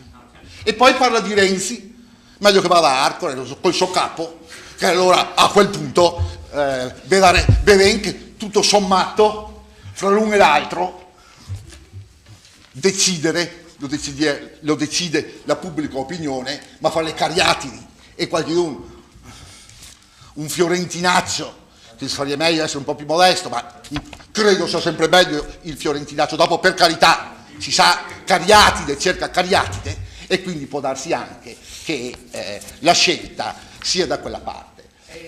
Finisco dicendo, scusami? Sai, qualche volta non c'è problema, sono fatto così, per 3-4 mesi mi sopporterei e amen. Va bon, ho finito, grazie. Grazie, consigliere Carnelos. Allora, ci sono delucidazioni? Allora, come ho detto prima, i bilanci delle società che noi inglobiamo nel nostro gruppo vengono redatti conformemente alle leggi, hanno i loro revisori dei conti, sì, collegio sindacale, hanno i loro controlli e quindi gli amministratori rispondono delle eventuali come dire, mancanze rispetto alle norme di legge. Dopodiché, nell'entrare nel merito del singolo bilancio, è da vedere, ad esempio del Cesana, da cosa è dovuta questa perdita. È una perdita di gestione o è una perdita come dire, finanziaria, perché ci sono gli accantonamenti per far fronte al problema dell'IVA non versata? No, lui mi dice di no, e come fa a dirlo? Sì, ma stiamo parlando del bilancio 2017, quindi qui si sono dette un sacco di parole con eccessiva libertà, secondo me, con eccessiva libertà, e mi fermo qui. Grazie, Assessore Napol. Ci sono altri chiarimenti? No, ci sono le dichiarazioni di voto. Consigliere Fasan. Voto sicuramente negativo, non vorrei nemmeno votare perché d'accordo con Carnelos potremmo andare al bar a berci caffè che non cambierebbe niente, però volevo così solo precisare, no, che nei 15 anni precedenti non sono mai venuti qui nessun direttore, presidente del Cesana, perché erano troppo impegnati a fare 2 case di ricovero, mentre questo qui non si sa cosa che fa debiti sto qua. Questa è una bellissima negativo notizia, una bellissima notizia. Consigliere Saracino. Sì, Dichiarazione di voto. Innanzitutto Carneloso ogni tanto parla vanvera perché devo ricordargli che nel CDA del Cesare Manotti non c'è neanche un rappresentante delle minoranze, quindi siete uguali a chi vi ha preceduto. Dopodiché, visto che questo è un intervento politico, come detto nella lettera letta dal sindaco all'inizio di BIZ, che adesso l'eventuale rilancio per Vittoria è una scelta politica, io qua lo metto nero su bianco, sono contrario, visto il bilancio è un rischio andare oltre il 1 milione, visto la situazione economica potrebbe andare a mettere in difficoltà la società, sulla base del fatto che non abbiamo neanche visto un planning di progettualità e dei costi della messa anche a posto del Victoria. Non posso che votare contro sarebbe non corretto, però votare a favore quando l'assessore Napoli, tanto per cambiare, non risponde alle domande sulle osservazioni di revisione dei conti, sono osservazioni importanti che lei forse non ha neanche valutato in modo corretto, quindi io voterò per l'astensione. Grazie. Grazie. Consigliere Dus. Sì, il dibattito è stato lungo e interessante, circa. Credo che le società siano ben amministrate a dispetto di quanto è accaduto in passato, mi riferisco in particolar modo al Cesana Malanotti, però non spetta solo a me giudicare ma anche alla magistratura, mi pare. Quindi il voto del nostro gruppo consigliare sarà un voto favorevole. Grazie consigliere. Consigliere Botteon. Anch'io mi asterrò per la ragione della domanda che ho posto che non è stata risposta. Io credo che sia normale dialogo istituzionale. Ho una relazione di revisione dei conti che mi fa una nota, chiedere, cioè questa nota potreste spiegarmi, magari c'è una giustificazione ed è semplice, però ci sta, siccome vi è un consiglio comunale che deve consolidare questo bilancio, datemi questa informazione. Se non viene chiesta ovviamente non c'è l'informazione, però non chiedetemi di consolidarlo. Grazie consigliere. Metto in votazione il punto numero 4 all'ordine del giorno. Bilancio consolidato 2017, approvazione.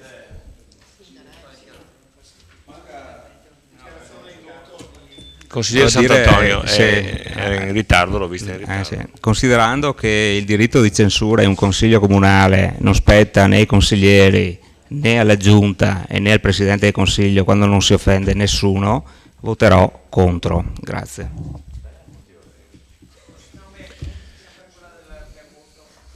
Grazie, quindi adesso metto in votazione il punto numero 4. Bilancio consolidato 2017, approvazione. Favorevoli? Contrari? Astenuti? Allora, 3 contrari, 2 astenuti, 10 favorevoli, perché in questo momento siamo in 15. Siamo in 15, appena uscito il consigliere da lei. Metto in votazione l'immediata eseguibilità. Favorevoli? Contrari? Astenuti? Medesimo risultato, 10 favorevoli, 3 contrari, 2 astenuti. Punto numero 5 all'ordine del giorno. Bilancio di previsione 2018-2020, quarta variazione con applicazione parziale dell'avanzo di amministrazione esercizio 2017. Sì, Assessore Napoli. Eccoci qua.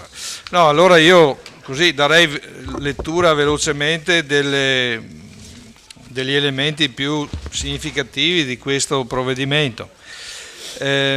Allora, considerato che sulla base delle richieste pervenute dai dirigenti dell'ente in atti del servizio finanziario si devono registrare alcune variazioni di entrata e conseguentemente adeguare alcune voci di uscita relative al bilancio di previsione 2018-2020, principalmente relative a esercizio 2018, entrata corrente, cofinanziamento da comuni per progetto di pubblica utilità per euro 5.250, minor contributo regionale per eventi del centenario Grande Guerra per euro 20.000.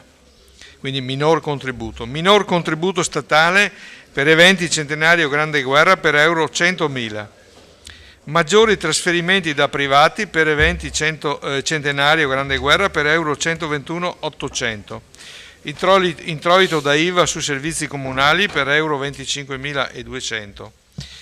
Poi sempre esercizio 2018, spesa corrente, maggiore spesa per progetto di pubblica utilità 5.250, maggiore spesa per rete ricovero anziani in istituto per euro 8.000, maggiore spesa per rete inserimento minore in struttura per euro 5.000, maggiore spesa per fornitura acqua potabile centro sportivo per euro 15.000, maggiore spesa per sostituzione personale e spese pulizie per euro 5.000, maggiore spesa per interventi vari presso asilo nido comunale per euro 2.000, maggiore spesa per manutenzione impianto fotovoltaico per euro 5.000, maggiore spesa per organizzazione concorso pubblico per la copertura di 2 posti di categoria D1 per euro 4.000, minore spesa per contributi minimo vitale, sussidi ed erogazioni vari per euro 10.000, minori spese per cure palliative euro 3.000, minori spese per assunzioni lavoro temporaneo per euro 4.000.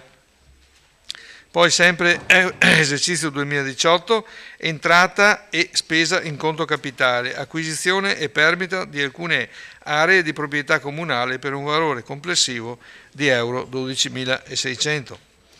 Poi, vista la deliberazione della Giunta Comunale numero 131 del 36-2016 ad oggetto approvazione e convenzione con l'Associazione Amici della Musica Arcangelo Corelli per la diffusione della cultura musicale nel territorio, con la quale tra l'altro il Comune si è impegnato a riconoscere all'Associazione Corelli un contributo annuale di euro 10.000 a fronte della realizzazione di un programma di attività musicali per il periodo 1/7/2016 31/12/2019.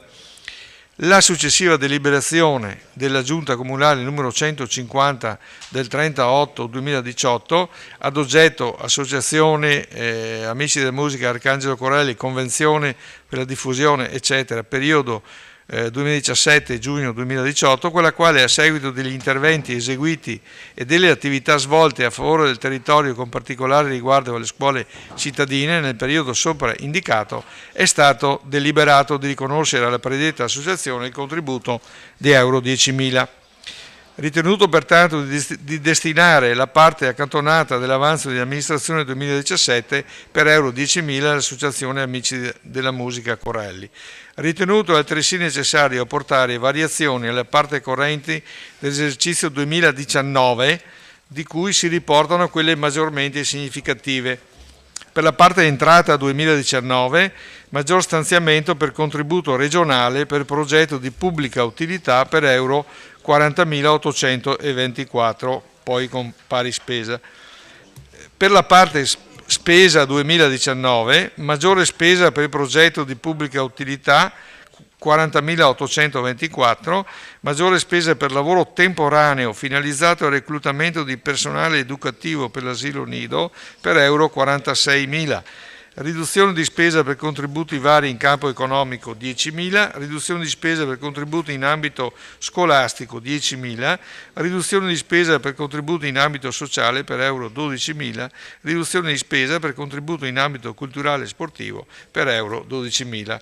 Quindi, visti i seguenti prospetti delle variazioni da apportare al bilancio di previsione 2018-2020 allegati al presente atto per farne parte integrante e sostanziale, quindi entrate e uscite esercizio 2018 allegato A, entrate e uscite esercizio 2019-2020 allegato B, quadro generale riassuntivo esercizi 2018-19-20 allegato C. Quindi, dato atto pertanto che in seguito alla presente variazione l'avanzo di amministrazione 2017 è ora pari ad euro 2.371.025,26, così composto: parte accantonata 2.295.419, parte vincolata 18.490, parte destinata a investimenti 0 perché sono stati tutti utilizzati, parte libera 57.115, totale avanzo di amministrazione 2.371.025,26. Grazie.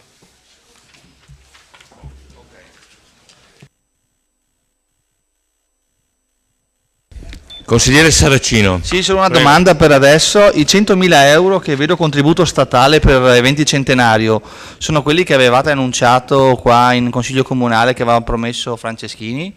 Giusto, sono quelli o sono altri? Grazie.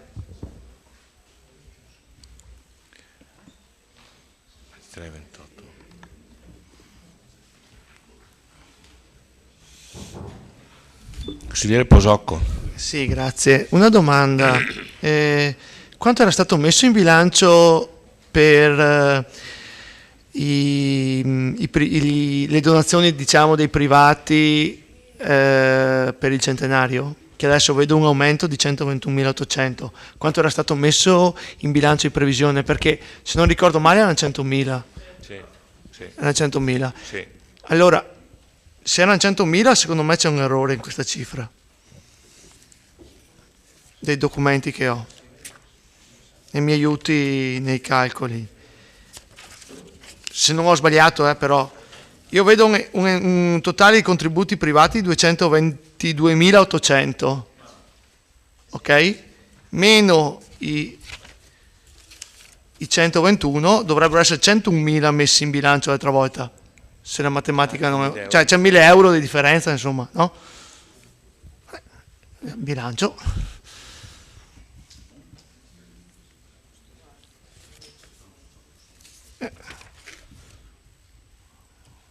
Sì. Cioè, se è corretto quello che ho in mano io, il totale degli sponsor, della cifra sponsor, sono 222.800, di cui già incassati 129.500. Se voi mi dite che ce ne sono 121.800 in più, vuol dire che avevamo messo in previsione 101.000 euro, non 100.000. Va bene, il bilancio cambia. Sì. Scusa, perdoni la pignoleria, Sama. No, la sua osservazione è chiara. Grazie. Consigliere Botteon. Sì, quindi giusto per dare alcune risposte viste in commissione, quindi c'è sicuramente questa differenza sui 1.000 euro, perché in commissione si era detto 100 più 121 uguale 221, se è 222 effettivamente ci può essere questa differenza di 1.000 euro. E per quanto Scusi, riguarda... consigliere, permetta, Sì. era venuto fuori in commissione? Sì, però non è risposto, perché effettivamente avevamo fatto la somma che era 2,21, questo era stato detto, però se il consigliere Posocco dice che la somma è 2,22, sì, da informazioni che non abbiamo visto in commissione, quindi effettivamente ci potrebbe essere una differenza. Mentre lo zero dallo Stato è zero dallo Stato, quindi effettivamente si sperava che arrivassero 100.000, invece non è arrivato nulla. E su questo dato c'è un po' da riflettere politicamente, no?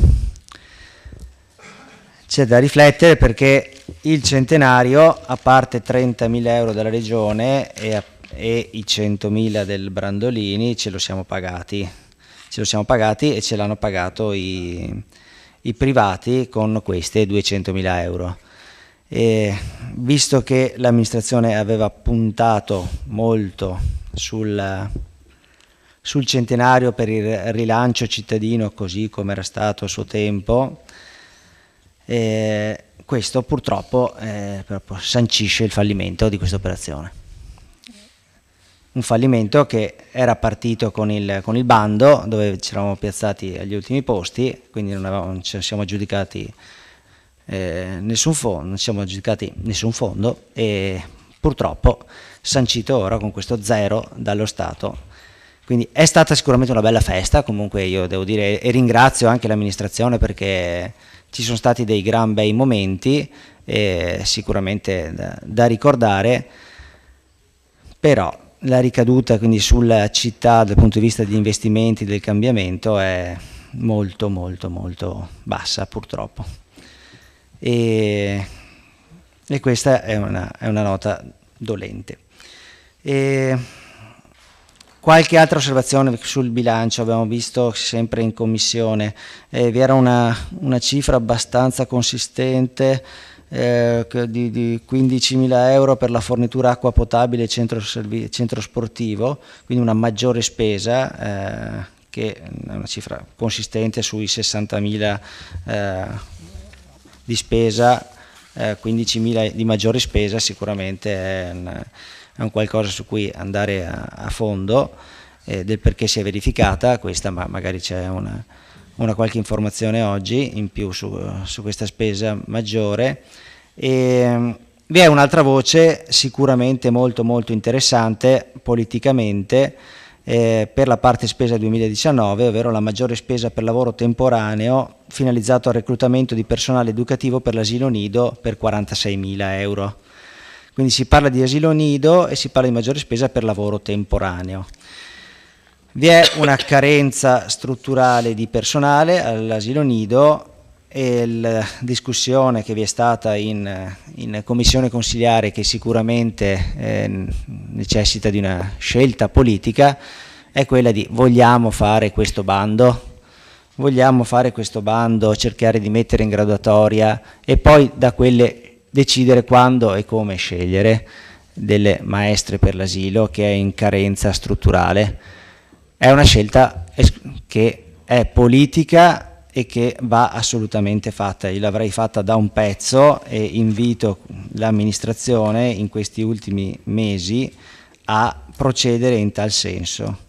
Un bando, perché c'è bisogno di una graduatoria e c'è bisogno di poter decidere di scegliere o meno del personale, delle maestre, del personale educativo per l'asilo che non sia temporaneo.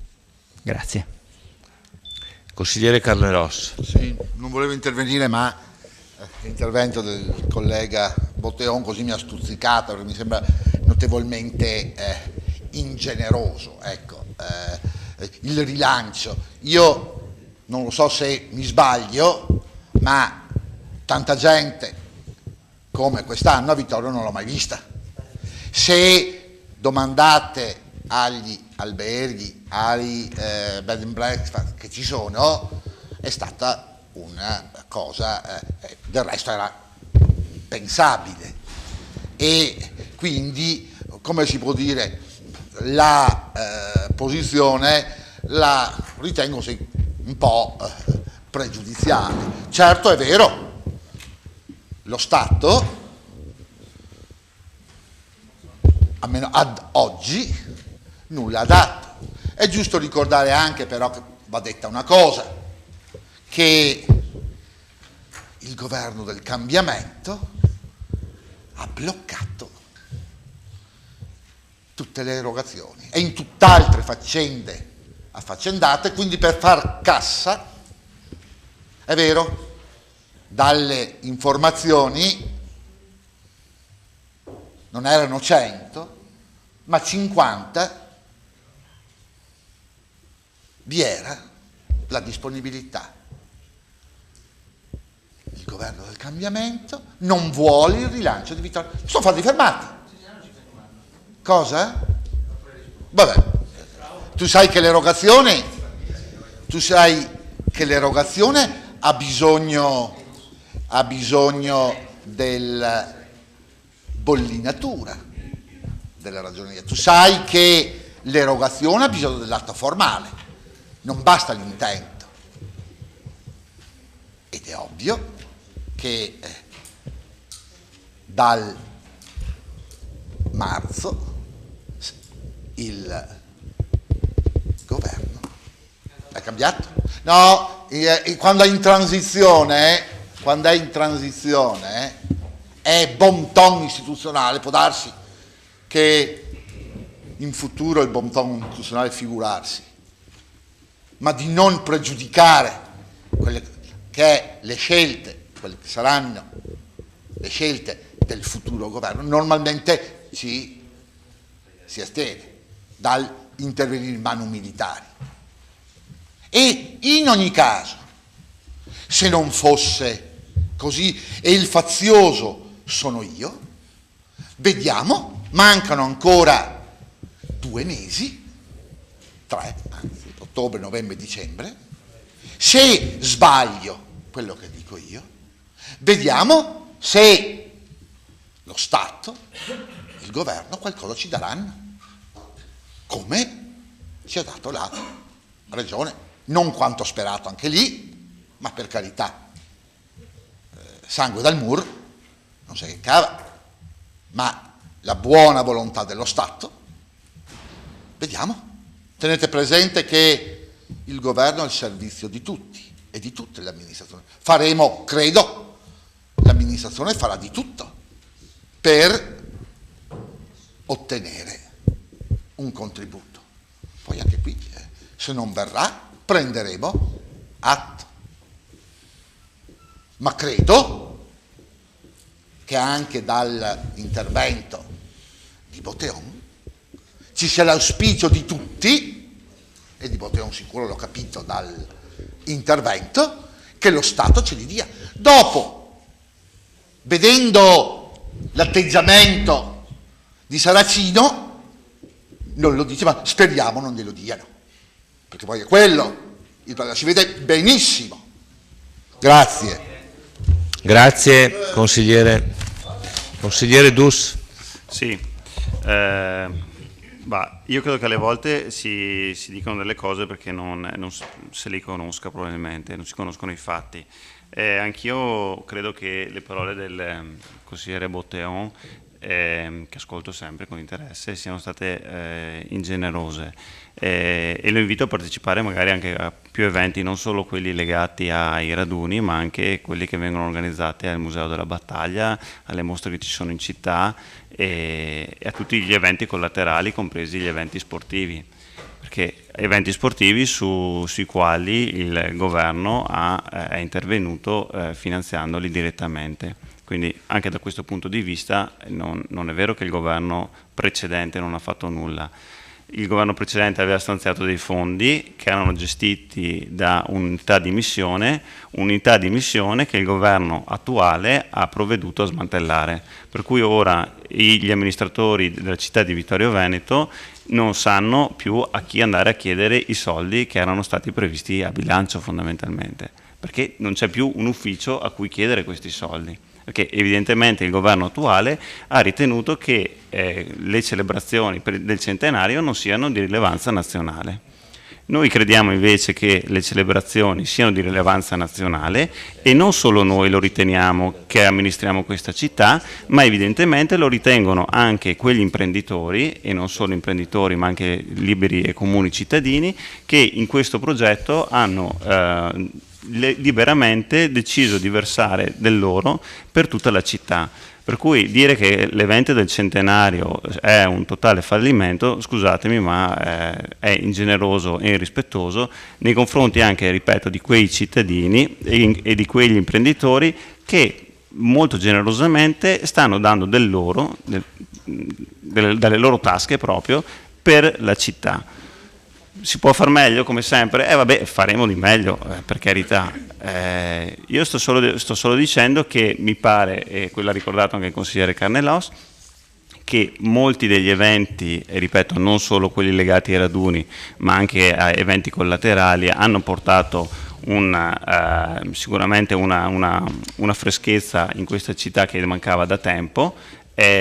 Complice sicuramente il fatto che stiamo festeggiando gli eventi del centenario, però anche credo che vada riconosciuta un'organizzazione, e probabilmente questo riconoscimento è arrivato anche dalla fiducia che gli imprenditori hanno dato in questo progetto, non in altri progetti, in questo progetto. Degli imprenditori hanno creduto in questo progetto, degli imprenditori di Vittorio Veneto. Evidentemente questo progetto tanto schifo non fa. Delle persone sono arrivate a Vittorio Veneto, evidentemente questo progetto tanto schifo non fa.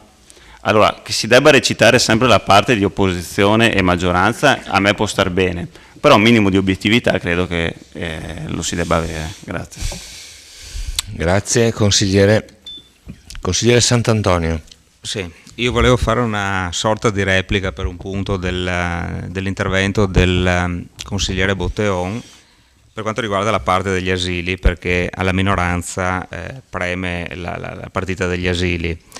Volevo chiedere all'assessore Costa, che penso che si stia occupando della cosa, quali sono stati i razionali che hanno portato all'impegno di spesa di 46.000 euro per del lavoro temporaneo, quindi a un'agenzia interinale, piuttosto che indire un concorso chiesto più volte per una unità, anche dalla commissione che si è riunita qualche mese fa, mi sembra che fosse stato abbastanza chiaro, tenuto anche conto del fatto, quindi per l'asilo, tenuto conto del fatto che sono stati banditi, mi risulta, altri concorsi in questi giorni, e tenuto conto anche del fatto che, grazie a un accesso agli atti del consigliere Saracino, fortunatamente, ma vedo che i bambini iscritti all'asilo quest'anno sono 60 e quindi in pieno organico, e quindi sicuramente come numero il numero dei bambini vorrebbe che ci fosse una persona in più almeno in organico del personale, in sostanza. Ecco. Grazie. Grazie consigliere. Consigliere Saracino. Farò il secondo intervento. Beh, dopo sì. Allora, se ci sono i margini per le risposte al primo giro di consultazioni, di interventi, signor Sindaco? Sì. Certo. No, se vuole intervenire prima, poi. Prego. Dottoressa Salvassore. Sì, io rispondo al consigliere Posocco e ai soldi dell'entrata da privati. A me risultano 121.800 in più rispetto ai 100, quindi un totale di 221.800. Vado a memoria, però secondo me ci sono 1.000 euro di un contributo che la Coop aveva inizialmente dato in denaro e poi ha commutato in buoni, che registriamo come sponsorizzazione tecnica e va in un altro capitolo di bilancio. Mi riservo però lunedì di verificare che fosse quello, nel qual caso quel documento che a lei andrebbe aggiornato. Grazie dottoressa. Signor Sindaco. Sì, grazie. Allora, l'ha già spiegato il consigliere Carnelos che il nuovo governo ha di fatto sciolto la struttura di missione, bloccando ogni contributo, ogni erogazione. E ricordo che per il 90°, vado a memoria però, la Regione aveva stanziato 100.000 euro per il Comune di Vittorio Veneto e quelli erano stati usati per il 90°. Quest'anno la Regione ne ha erogati 30.000, cosa della quale ovviamente noi ringraziamo. Contavamo su quelli dello Stato che c'erano stati, fra virgolette, annunciati, garantiti, promessi, però purtroppo non c'è più questa struttura di missione, per cui speriamo comunque in una resipiscenza e che alla fine si riconosca anche quanto è stato fatto. Se poi siamo riusciti con i fondi del Comune e i fondi dei privati, che hanno, come ha sottolineato il consigliere Dus, creduto evidentemente nel nostro progetto, beh, francamente direi che è tutto fuorché un fallimento. Credo che siamo in Regione, ma lo spiegherà bene l'assessore Denardi, fra quelli che hanno preso di più col nostro progetto. Se poi siamo riusciti anche a ottenere dei fondi che evidentemente non erano, fra virgolette, dovuti, che mi riferisco ovviamente a quelli dei privati, fra l'altro aziende, enti, istituzioni grandi e piccoli anche, credo dimostri che è possibile un'interazione pubblica-privata nel territorio a fronte di progetti interessanti. Se un privato decide di fare un'erogazione liberale o dare un contributo, evidentemente valuta in maniera molto spassionata quello che è il progetto che gli viene presentato. Non ci sono altri caratteri, altre lenti, diciamo, per leggere, come potrebbe essere in qualche altro ambito. Per cui io mi ritengo molto soddisfatto dei risultati finora ottenuti con il centenario. anche perché i riscontri che abbiamo avuto da molti nostri connazionali che sono venuti da altre regioni d'Italia e hanno partecipato a tante delle varie manifestazioni che abbiamo fatto, sono stati francamente molto lusinghieri. Grazie signor Sindaco. Consigliere Saracino. Sì, secondo intervento, parto dal discorso asilo che sarebbe stata la mozione che avremmo portato io e il consigliere Sant'Antonio. Chiedo scusa. Beh, allora no, continui pure. No, se vuole rispondere per me non cambia niente. No, continui pure. Continuo? Perfetto. Allora, stavo dicendo sul discorso dell'asilo, la mozione che abbiamo presentato io e il consigliere Sant'Antonio, nell'ottica di collaborazione e per il bene della cittadinanza e del servizio dell'asilo nido, prevedeva una mozione che, visto e considerato una cosa fondamentale, ci sono dei fondi nazionali per assumere personale senza intaccare la disponibilità del comune, di preparare un bando e utilizzare quei fondi. Questo bando è fuori da anni, noi non abbiamo mai partecipato, la nostra ottica era di dire guardate che c'è questa possibilità, proviamoci, sì scadono a dicembre, ma proviamoci, in un'ottica di collaborazione. Mi sembra strano che l'amministrazione in tutto questo tempo e anche in commissione era già stato portato fuori, fatto questo discorso su questi bandi, non abbia partecipato. Dopodiché sul centenario, allora lungi da me quello che mi ha messo in bocca carne e ossa sul gioire della disfatta del centenario, qua nessuno gioisce di un qualcosa che non va bene. Il dire che non andrà bene lo diranno i cittadini o lo dirà da qua al prossimo anno. Il dato oggettivo è questo: questa amministrazione si è insediata nel 2014, dal 2014 al 2018 aveva tutto il tempo per chiedere fondi e organizzare il centenario, non farlo in un anno. È logico che se chiedi i soldi un anno prima c'è il rischio di non prenderli, quindi la colpa è solo vostra. Non avete organizzato il centenario per tempo, quindi assumetevi questa responsabilità. Non si può chiedere fondi l'anno prima del centenario, bisogna muoversi per tempo. Forse anche questo che diceva Botteon in quest'ottica del fatto che non è riuscito. Poi è logico, se ci sono esempi come i numeri di accesso alla Pax Romana, qualche dubbio in più sulla qualità degli eventi presentata, lo faremo a fine centenario, tireremo le somme e vedremo soprattutto nel tempo, cioè da qua al prossimo anno, se realmente questi eventi hanno portato e hanno avuto l'intelligenza di creare un pacchetto per rilanciare il turismo nel tempo, oppure sono stati fini a se stessi, cioè hanno portato persone per la dunata e dal prossimo anno torniamo alla vittoria di una volta. Questa è una grave mancanza se dovesse succedere. Grazie.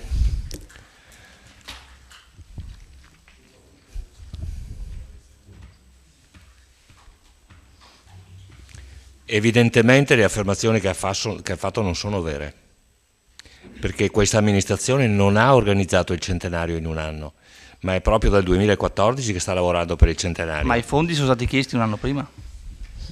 Comunque lei ha sempre la verità in tasca. Non la verità, ho detto dal mio punto di vista. Consigliere Botteon.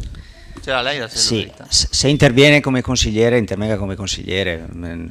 Chiedo scusa, non si prenda libertà. Evidentemente è solo intervenuto in tal senso, prego. Allora, intanto ringrazio il sindaco per aver ricondotto la discussione con i giusti termini che ho utilizzato, perché purtroppo capita spesso, come ha fatto il consigliere Dus, che vengano cambiate le parole o anche Carnelos in maniera decisamente inopportuna. Non ho parlato di evento, di fallimento dell'evento, non ho parlato di schifo, ho parlato di fallimento del progetto politico, che è una cosa ben diversa, come ha giustamente ripetuto il sindaco, e cerco di spiegarmi.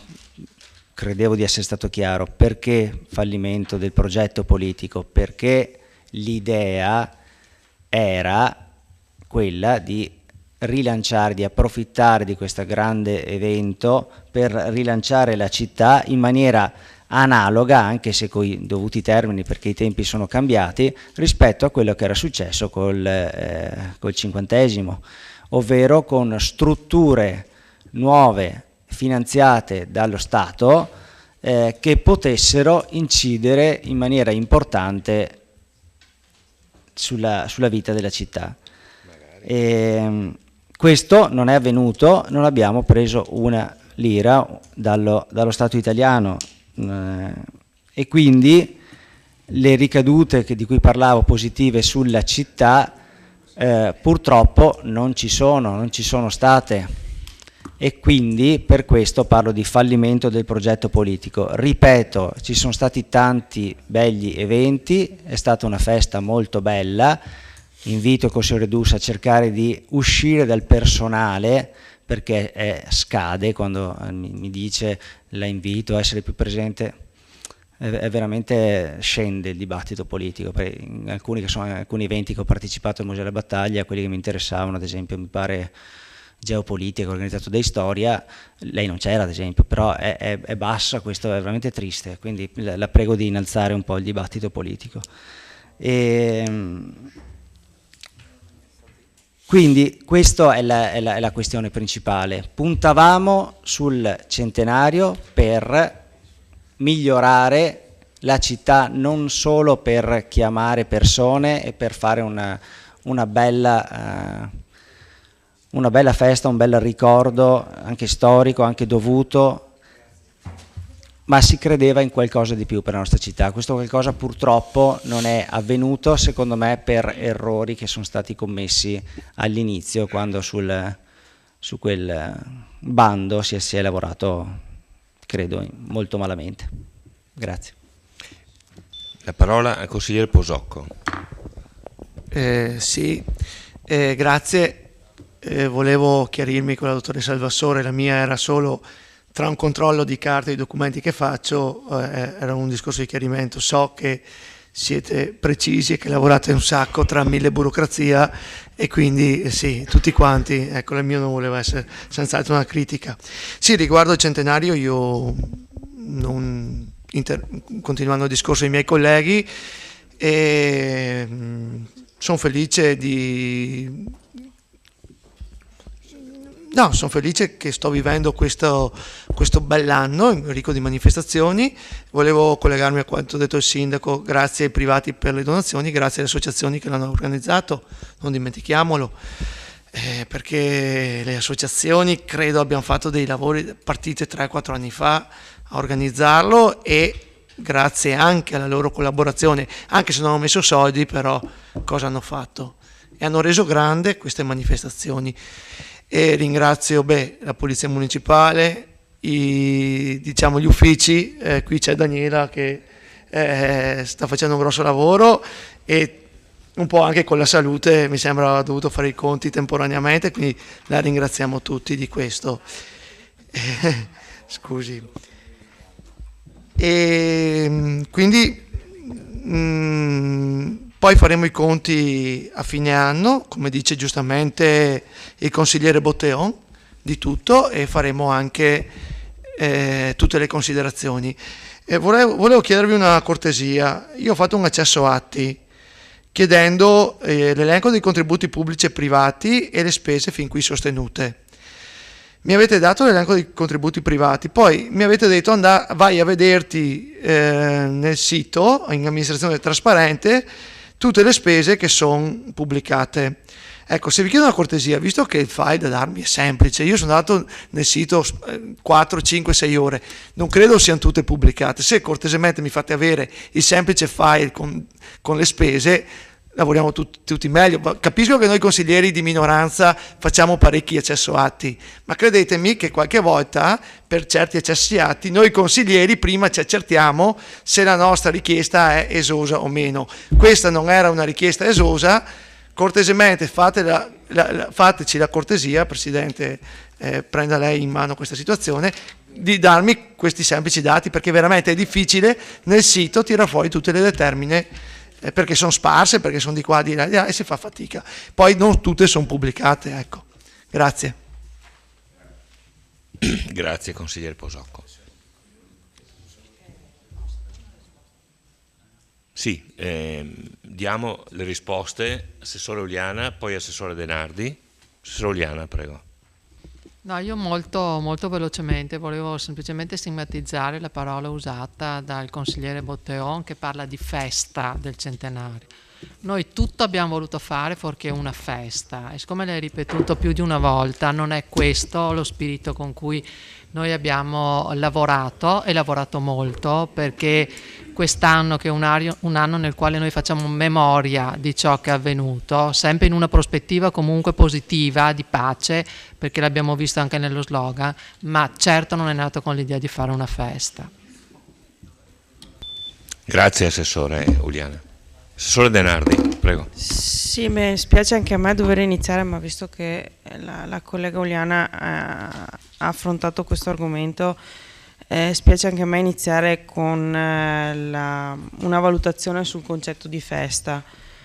Per me non è stata una festa andare a Londra e presentare le fotografie di gente che 100 anni fa doveva scaldarsi i piedi perché rischiava di morire congelato nelle trincee fatte di neve.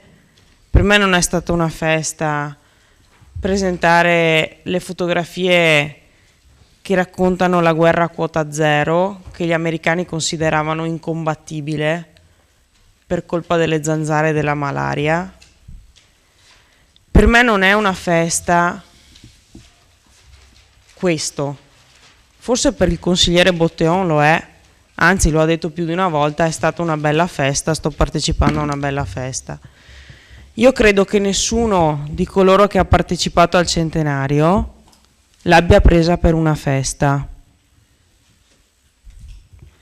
Credo che non l'abbia presa per una festa neanche chi ha partecipato all'eroica marathon, perché abbiamo qui il consigliere Botteon che si è fatto tutti oltre 42 chilometri. Sì, il consigliere Dus che ha fatto gli oltre 42 chilometri. Non è stata sicuramente una festa. È stato molto contento di aver finito e di aver portato a casa la medaglia, come tanti altri, ma non credo sia stata una festa. Non credo sia stata una festa per coloro che hanno organizzato la maratona e tutti gli altri eventi. È stato un momento bello quando sono finiti perché si sono potuti rilassare. Non è una festa e continua a non esserla per gli uffici del comune che stanno lavorando sodo per portare avanti tutto questo. E non credo sia stata una festa neanche, contrariamente a qualcuno che ha detto, l'assessore Ingonnella che è andato a Washington, non sia stata una festa neanche per chi è andato a Washington vedere le fotografie delle nostre opere d'arte devastate dal conflitto, come non è stato per me una festa vedere le stesse fotografie alla NATO Conference dei comandanti che si occupano di Simica a Venezia, e non credo che sarà una festa per nessuno neppure continuare a ricordare quello che è successo 100 anni fa. Eppure tutto questo l'abbiamo fatto iniziando a lavorare 4 anni fa, perché se la domenica scorsa si è celebrato a Vittorio Veneto il raduno dei lagunari, consigliere Botteon, non è perché ci siamo svegliati 25 giorni fa, io, la dottoressa Della Torre e il generale Chiapperini abbiamo detto famo il raduno dei lagunari a Vittorio, perché i lagunari, come tante altre associazioni, decidono 3-4 anni prima dove fare il raduno successivo. E questo è solo un esempio. Io non ho seguito il bando del 2014 perché sono diventata assessore al centenario nel 2016, ma l'unico bando, che è stato fatto a livello nazionale per il centenario, vi abbiamo partecipato e guarda caso abbiamo preso 100.000 euro. Quando è stato fatto un altro bando a livello regionale per gli eventi, erano bandi per eventi che potevano essere finanziati con al massimo, mi pare, 8.000 euro l'uno, cofinanziati dalla metà. Quando coincideva più o meno temporalmente col bando relativo a Brandolino Brandolini, per cui abbiamo dovuto fare una scelta perché gli esseri umani e le teste dentro un comune sono limitate. Abbiamo chiesto alla Regione, nell'ambito non di un bando, ma di una selezione di progetti, perché la Regione prima doveva fare un bando per la fase finale, poi non lo ha più fatto, ha deciso di fare una selezione di progetti per un totale di 200.000 euro, che sono arrivati non perché la Regione avesse deciso di spendere 200.000 euro per il centenario, ma perché un povero Cristo di consigliere regionale del PD ha fatto un emendamento alla finanziaria regionale a fine 2017 e ha detto: signori, vi ricordate che c'è anche il centenario? E allora sono stati messi nei capitoli della legge regionale di bilancio 200.000 euro. Di quei 200.000 euro il comune di Vittorio Veneto ha preso la quota più grossa, 30.000 euro, perché Montebelluna ne ha presi 15.000, anzi Padova ne ha presi 15.000 e Montebelluna ne ha presi 10 o viceversa, adesso non ricordo più. Questi sono gli altri due comuni che sono stati finanziati, giusto per fare le proporzioni. Per quanto riguarda e gli altri sono stati distribuiti alla regione per interventi che stava facendo di natura infrastrutturale in alcuni casi, e per fare la serata finale del centenario che organizza la regione a fine ottobre, il 20 di ottobre, Antonella se non ricordo male, il 20 di ottobre a Villa Contarini a Piazzola sul Brenta. I 200.000 euro sono stati sparpagliati così, la cifra più grossa l'ha presa Vittorio con 30.000. Poi sono stati dati dei soldi per creare la mostra che la Regione in queste settimane ha in esposizione a Vittorio Veneto, perché quella mostra la Regione l'ha fatta ma gli servivano i soldi per farla, e per farla veicolare in giro per la Regione una quota di quei 200.000 sono serviti anche per quello.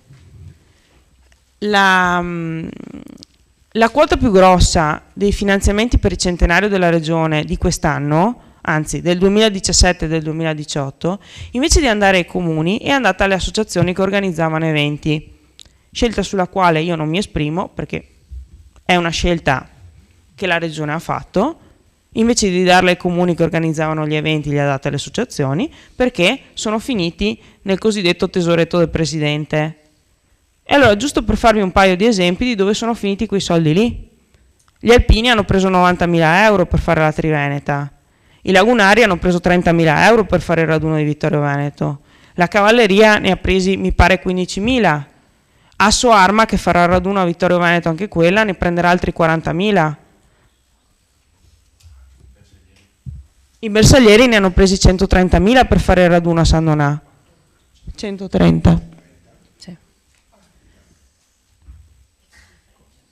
La gran parte di quei soldi là di fatto sono andati per eventi fatti a Vittorio Veneto, che invece di transitare per il bilancio del comune sono transitati per il bilancio dell'associazione che li svolgeva. Formalmente non sono nel nostro bilancio comunale, se fosse stata fatta una scelta diversa sarebbero finiti nel bilancio comunale e il comune li avrebbe dati all'associazione. Punto. In realtà sì, ma io l'ho sempre riconosciuto, l'ho sempre detto. In realtà sono anche di più. Io adesso non ricordo più quanti soldi sono stati dati ai fanti, vi sto dando i numeri di cui mi ricordo, per cui non... Ai paracadutisti sono dati dai fondi che non ricordo in questo momento. Ogni tanto, sì, non è che ho la contabilità. No, è per capire che certe volte i numeri del bilancio sono diversi da quella che è poi la realtà dei fatti. Le associazioni sicuramente hanno dato una grandissima mano, i privati stanno dando una grandissima mano, che è molto più grossa di quei 220 circa mila euro che abbiamo detto, perché a quelli vanno aggiunte anche tutte le prestazioni di servizi e di beni che non sono inserite lì, ma che ci arrivano gratuitamente dai privati.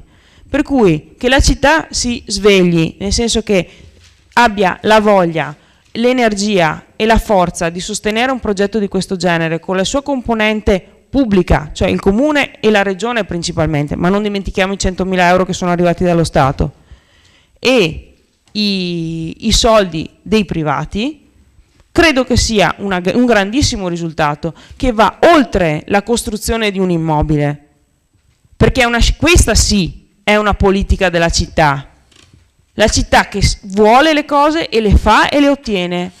Se poi è successo, e di questo ribadisco il totale rammarico e disappunto per quello che è successo a livello nazionale con la struttura di missione, che è stata di fatto sostanzialmente smantellata senza neanche un provvedimento che l'abbia smantellata, perché semplicemente non esistono più, dopo che gli uffici nostri, a proposito di ore di lavoro perse, hanno passato le ore a scambiarsi con la struttura di missione nei mesi scorsi i protocolli d'intesa sugli importi che dovevano essere elargiti, con la descrizione dei progetti e delle attività che il comune doveva fare, e mancava solo la firma della struttura di missione, e non è più arrivata perché non si sapeva più chi poteva firmare e chi non poteva firmare.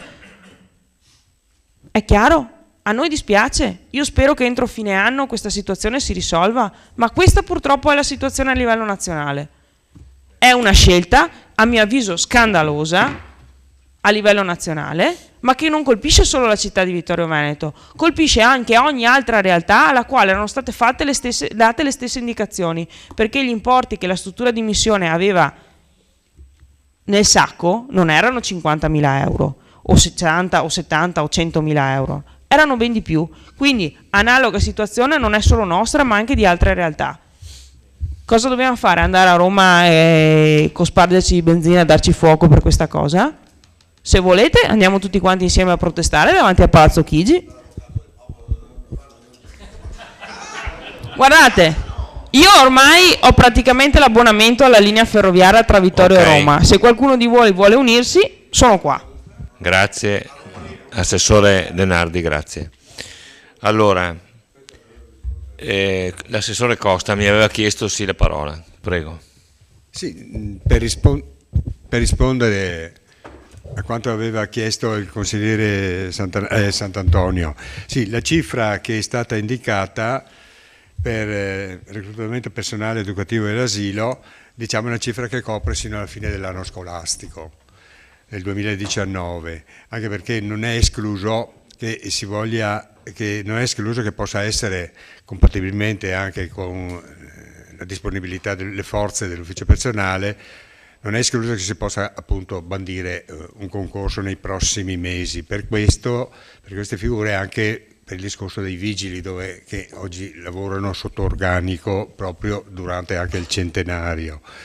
Il problema è la riserva che io mi faccio e che sto verificando, dobbiamo tenere presente anche che siamo in presenza di una denatalità abbastanza che sta prendendo piede, purtroppo, abbastanza significativa, perché i dati parlano chiaro, e avere anche la consapevolezza dopo che una volta prendi una persona a tempo indeterminato non è semplice in prospettiva la ricollocazione di queste professionalità che sono così specifiche e mirate. Ecco, questo era per rispondere. Comunque l'attenzione al problema ce l'abbiamo. Per quanto riguarda l'accenno che ha fatto invece il consigliere Saracino sui bandi di finanziamento che stiamo perdendo perché scade il 31/12/2018, io vorrei ricordare che una risposta su questo argomento è già stata data alcuni mesi fa e che in ogni caso le norme, prima di parlare finanziamento e abbiamo perso il treno e così via, le norme bisogna leggerle tutte, cioè in maniera completa, e vedere se la nostra realtà ricade in quella fattispecie normativa, cosa che è già stata esclusa, ma mi pare che l'argomento sarà oggetto di una prossima interpellanza o mozione, per cui non vado oltre. Grazie. Grazie. No, abbiamo finito dichiarazioni di voto. Dichiarazioni di voto. Se ci sono dichiarazioni di voto.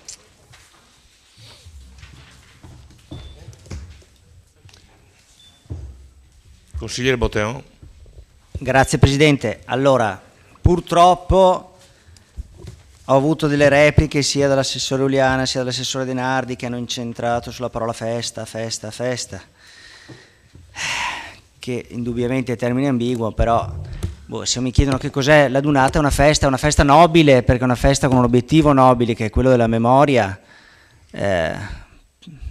però io la vedo come una festa con quell'obiettivo che secondo me con dei momenti bellissimi, momenti toccanti dove si ricorda chi è morto per noi, per la nostra patria, ma quello è mi pare che per fortuna è stato toccato alla fine dall'assessore Denardi anche quello che effettivamente era l'obiettivo del mio intervento, e cioè quello sull'apporto per la città. Però è opinabile il discorso, il fatto se è preferibile muovere la coscienza oppure avere un qualcosa che resti alla città anche dal punto di vista immobile, come l'ha definito lei. Mi pareva, almeno ne sono sicuro, che l'obiettivo fosse quello all'inizio, anche di avere qualcosa che restasse la città per ad esempio recuperare alcune aree degradate, quindi approfittare dell'evento anche per questo. E questo non è accaduto, e quindi su questo viene il mio giudizio sul fallimento del progetto politico. Non ho sentito una risposta sul bando per l'asilo, di la verità, sulla sollecitazione al bando per l'assunzione di personale educativo all'asilo. No, sull'intenzione, c'è intenzione, verrà fatto? Mi sono perso, chiedo scusa allora se la... Non è escluso che possa... Ah, non è escluso? Vabbè, non è escluso. Okay. Spero, ok, sollecito allora. Bene, ci sarà una mozione settimana prossima. Ne parleremo in quel contesto. Per i motivi sopra esposti il mio voto sarà negativo. Ecco, visto che non ci sono altre dichiarazioni di voto, metto in votazione il punto numero 5 all'ordine del giorno. Bilancio numero 5 di previsione 2018-2020, quarta variazione con applicazione parziale dell'avanzo di amministrazione esercizio 2017. Favorevoli? Contrari? 5 contrari, 10 favorevoli, 3, 3, 6, 3, 9, 9 perché è uscito il consigliere Sonego. Quindi 9, 5, 14, 15, 16, 17, sì. Metto in votazione l'immediata eseguibilità. Favorevoli? Contrari? Stesso risultato. Punto numero 6 all'ordine del giorno. Alienazioni immobili di proprietà comunale non compresi nel piano di alienazioni e valorizzazioni 2018-2020. Ai sensi dell'articolo 4 del regolamento per l'alienazione degli immobili, dei beni immobili di proprietà comunale. Assessore Turchetto, sì, a lei la parola. È la prima di 3 delibere similari sostanzialmente. Questa riguarda l'alienazione, similari perché sono delibere che riguardano aree di frangia o relitti stradali non più funzionali alle esigenze pubbliche dell'ente, che possono essere quindi alienate, acquisite o permutate. In questo caso si tratta di un'alienazione di 3 piccoli lotti sostanzialmente. Uno si trova in piazza Cozzuolo di 4 metri quadri, quindi piccolissimo, un altro nella zona di via dei Furlani per 21 metri quadri e un altro nella zona di via Marsinel per 79 metri quadri, vicino alla scuola, alla nuova scuola elementare. Con questo provvedimento si va ad alienare appunto per un'entrata complessiva per il comune di 2.600 euro per l'ultimo lotto più 500 per spese di istruttoria e di 3.106 euro per il secondo lotto più 500 euro di spese di istruttoria e di 656 euro più 500 di spese di istruttoria per il primo lotto. Grazie. Sì, in queste 3 votazioni bisogna astenersi dal prendere parte alla discussione per conflitto di interessi ai sensi di legge, nonché a quelle riguardanti interessi propri o di loro parenti o affini fino al 4° grado. Quindi i nomi sono contenuti nella delibera. Li leggiamo uno per uno. Riporto anche quello che mi dice il consigliere Saracino. La proposta è quella di votare separatamente le delibere, ma votarle subito senza discussione perché sono molto tecniche e la minoranza si dichiara a favore. I nomi? Dimmi dove sono. Eccole qua. Allora, Brun Rita, Covre Diego, Piccin Luciano, Piccin Nevio. Sì. No, questa è la delibera. Sì, una alla volta. Sto leggendo il punto numero 6. Allora, Brun Rita è residente in piazza Cozzuolo e l'area è identificata catastalmente, come vedete, al punto 1 di pagina 4. Poi, Covre Diego, residente a Colle Umberto, Piccin Luciano, residente... Questa è una. No, sto leggendo una delibera. I lotti sono 3, il primo Brun Rita, il secondo Covre Diego, il terzo Piccin Luciano, Piccin Nevio, Longo Giovanna, Piccin Carlo e Bernardi Clementina. Via Vittorio Emanuele, Vittorio Veneto, via Piave,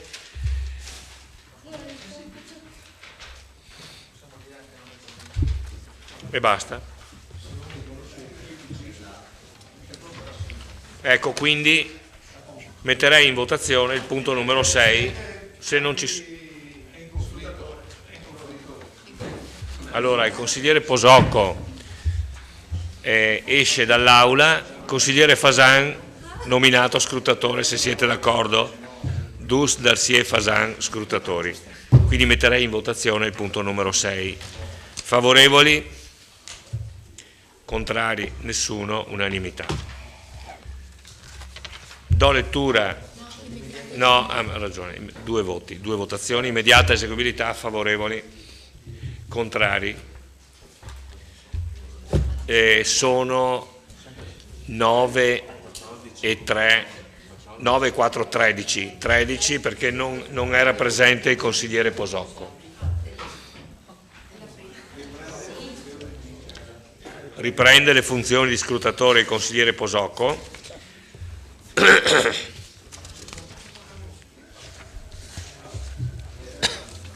Qui non ci sono nomi però. Lo scrutatore è Fasan. Dove sono?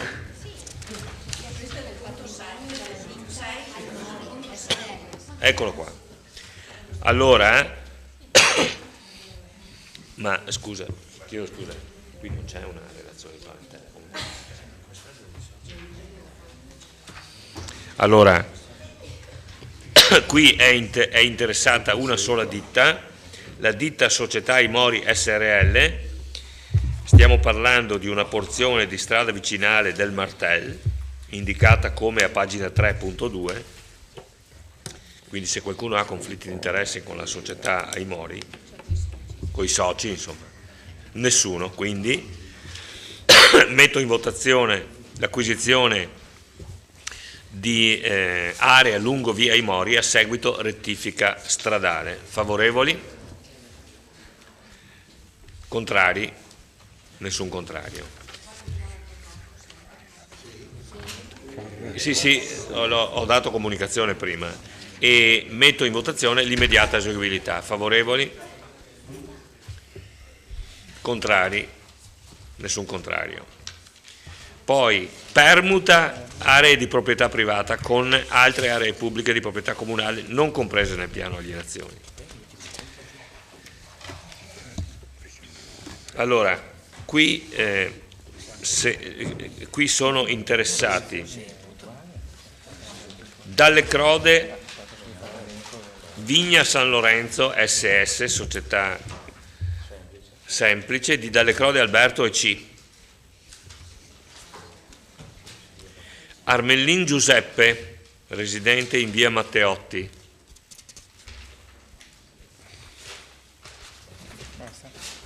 E basta. Ecco, se non ci sono conflitti di interessi, procediamo come da delibera. Quindi metto in votazione questa permuta, punto numero 8 all'ordine del giorno. Favorevoli? Contrari? Nessun contrario. Immediata eseguibilità, favorevoli. Contrari? Nessun contrario.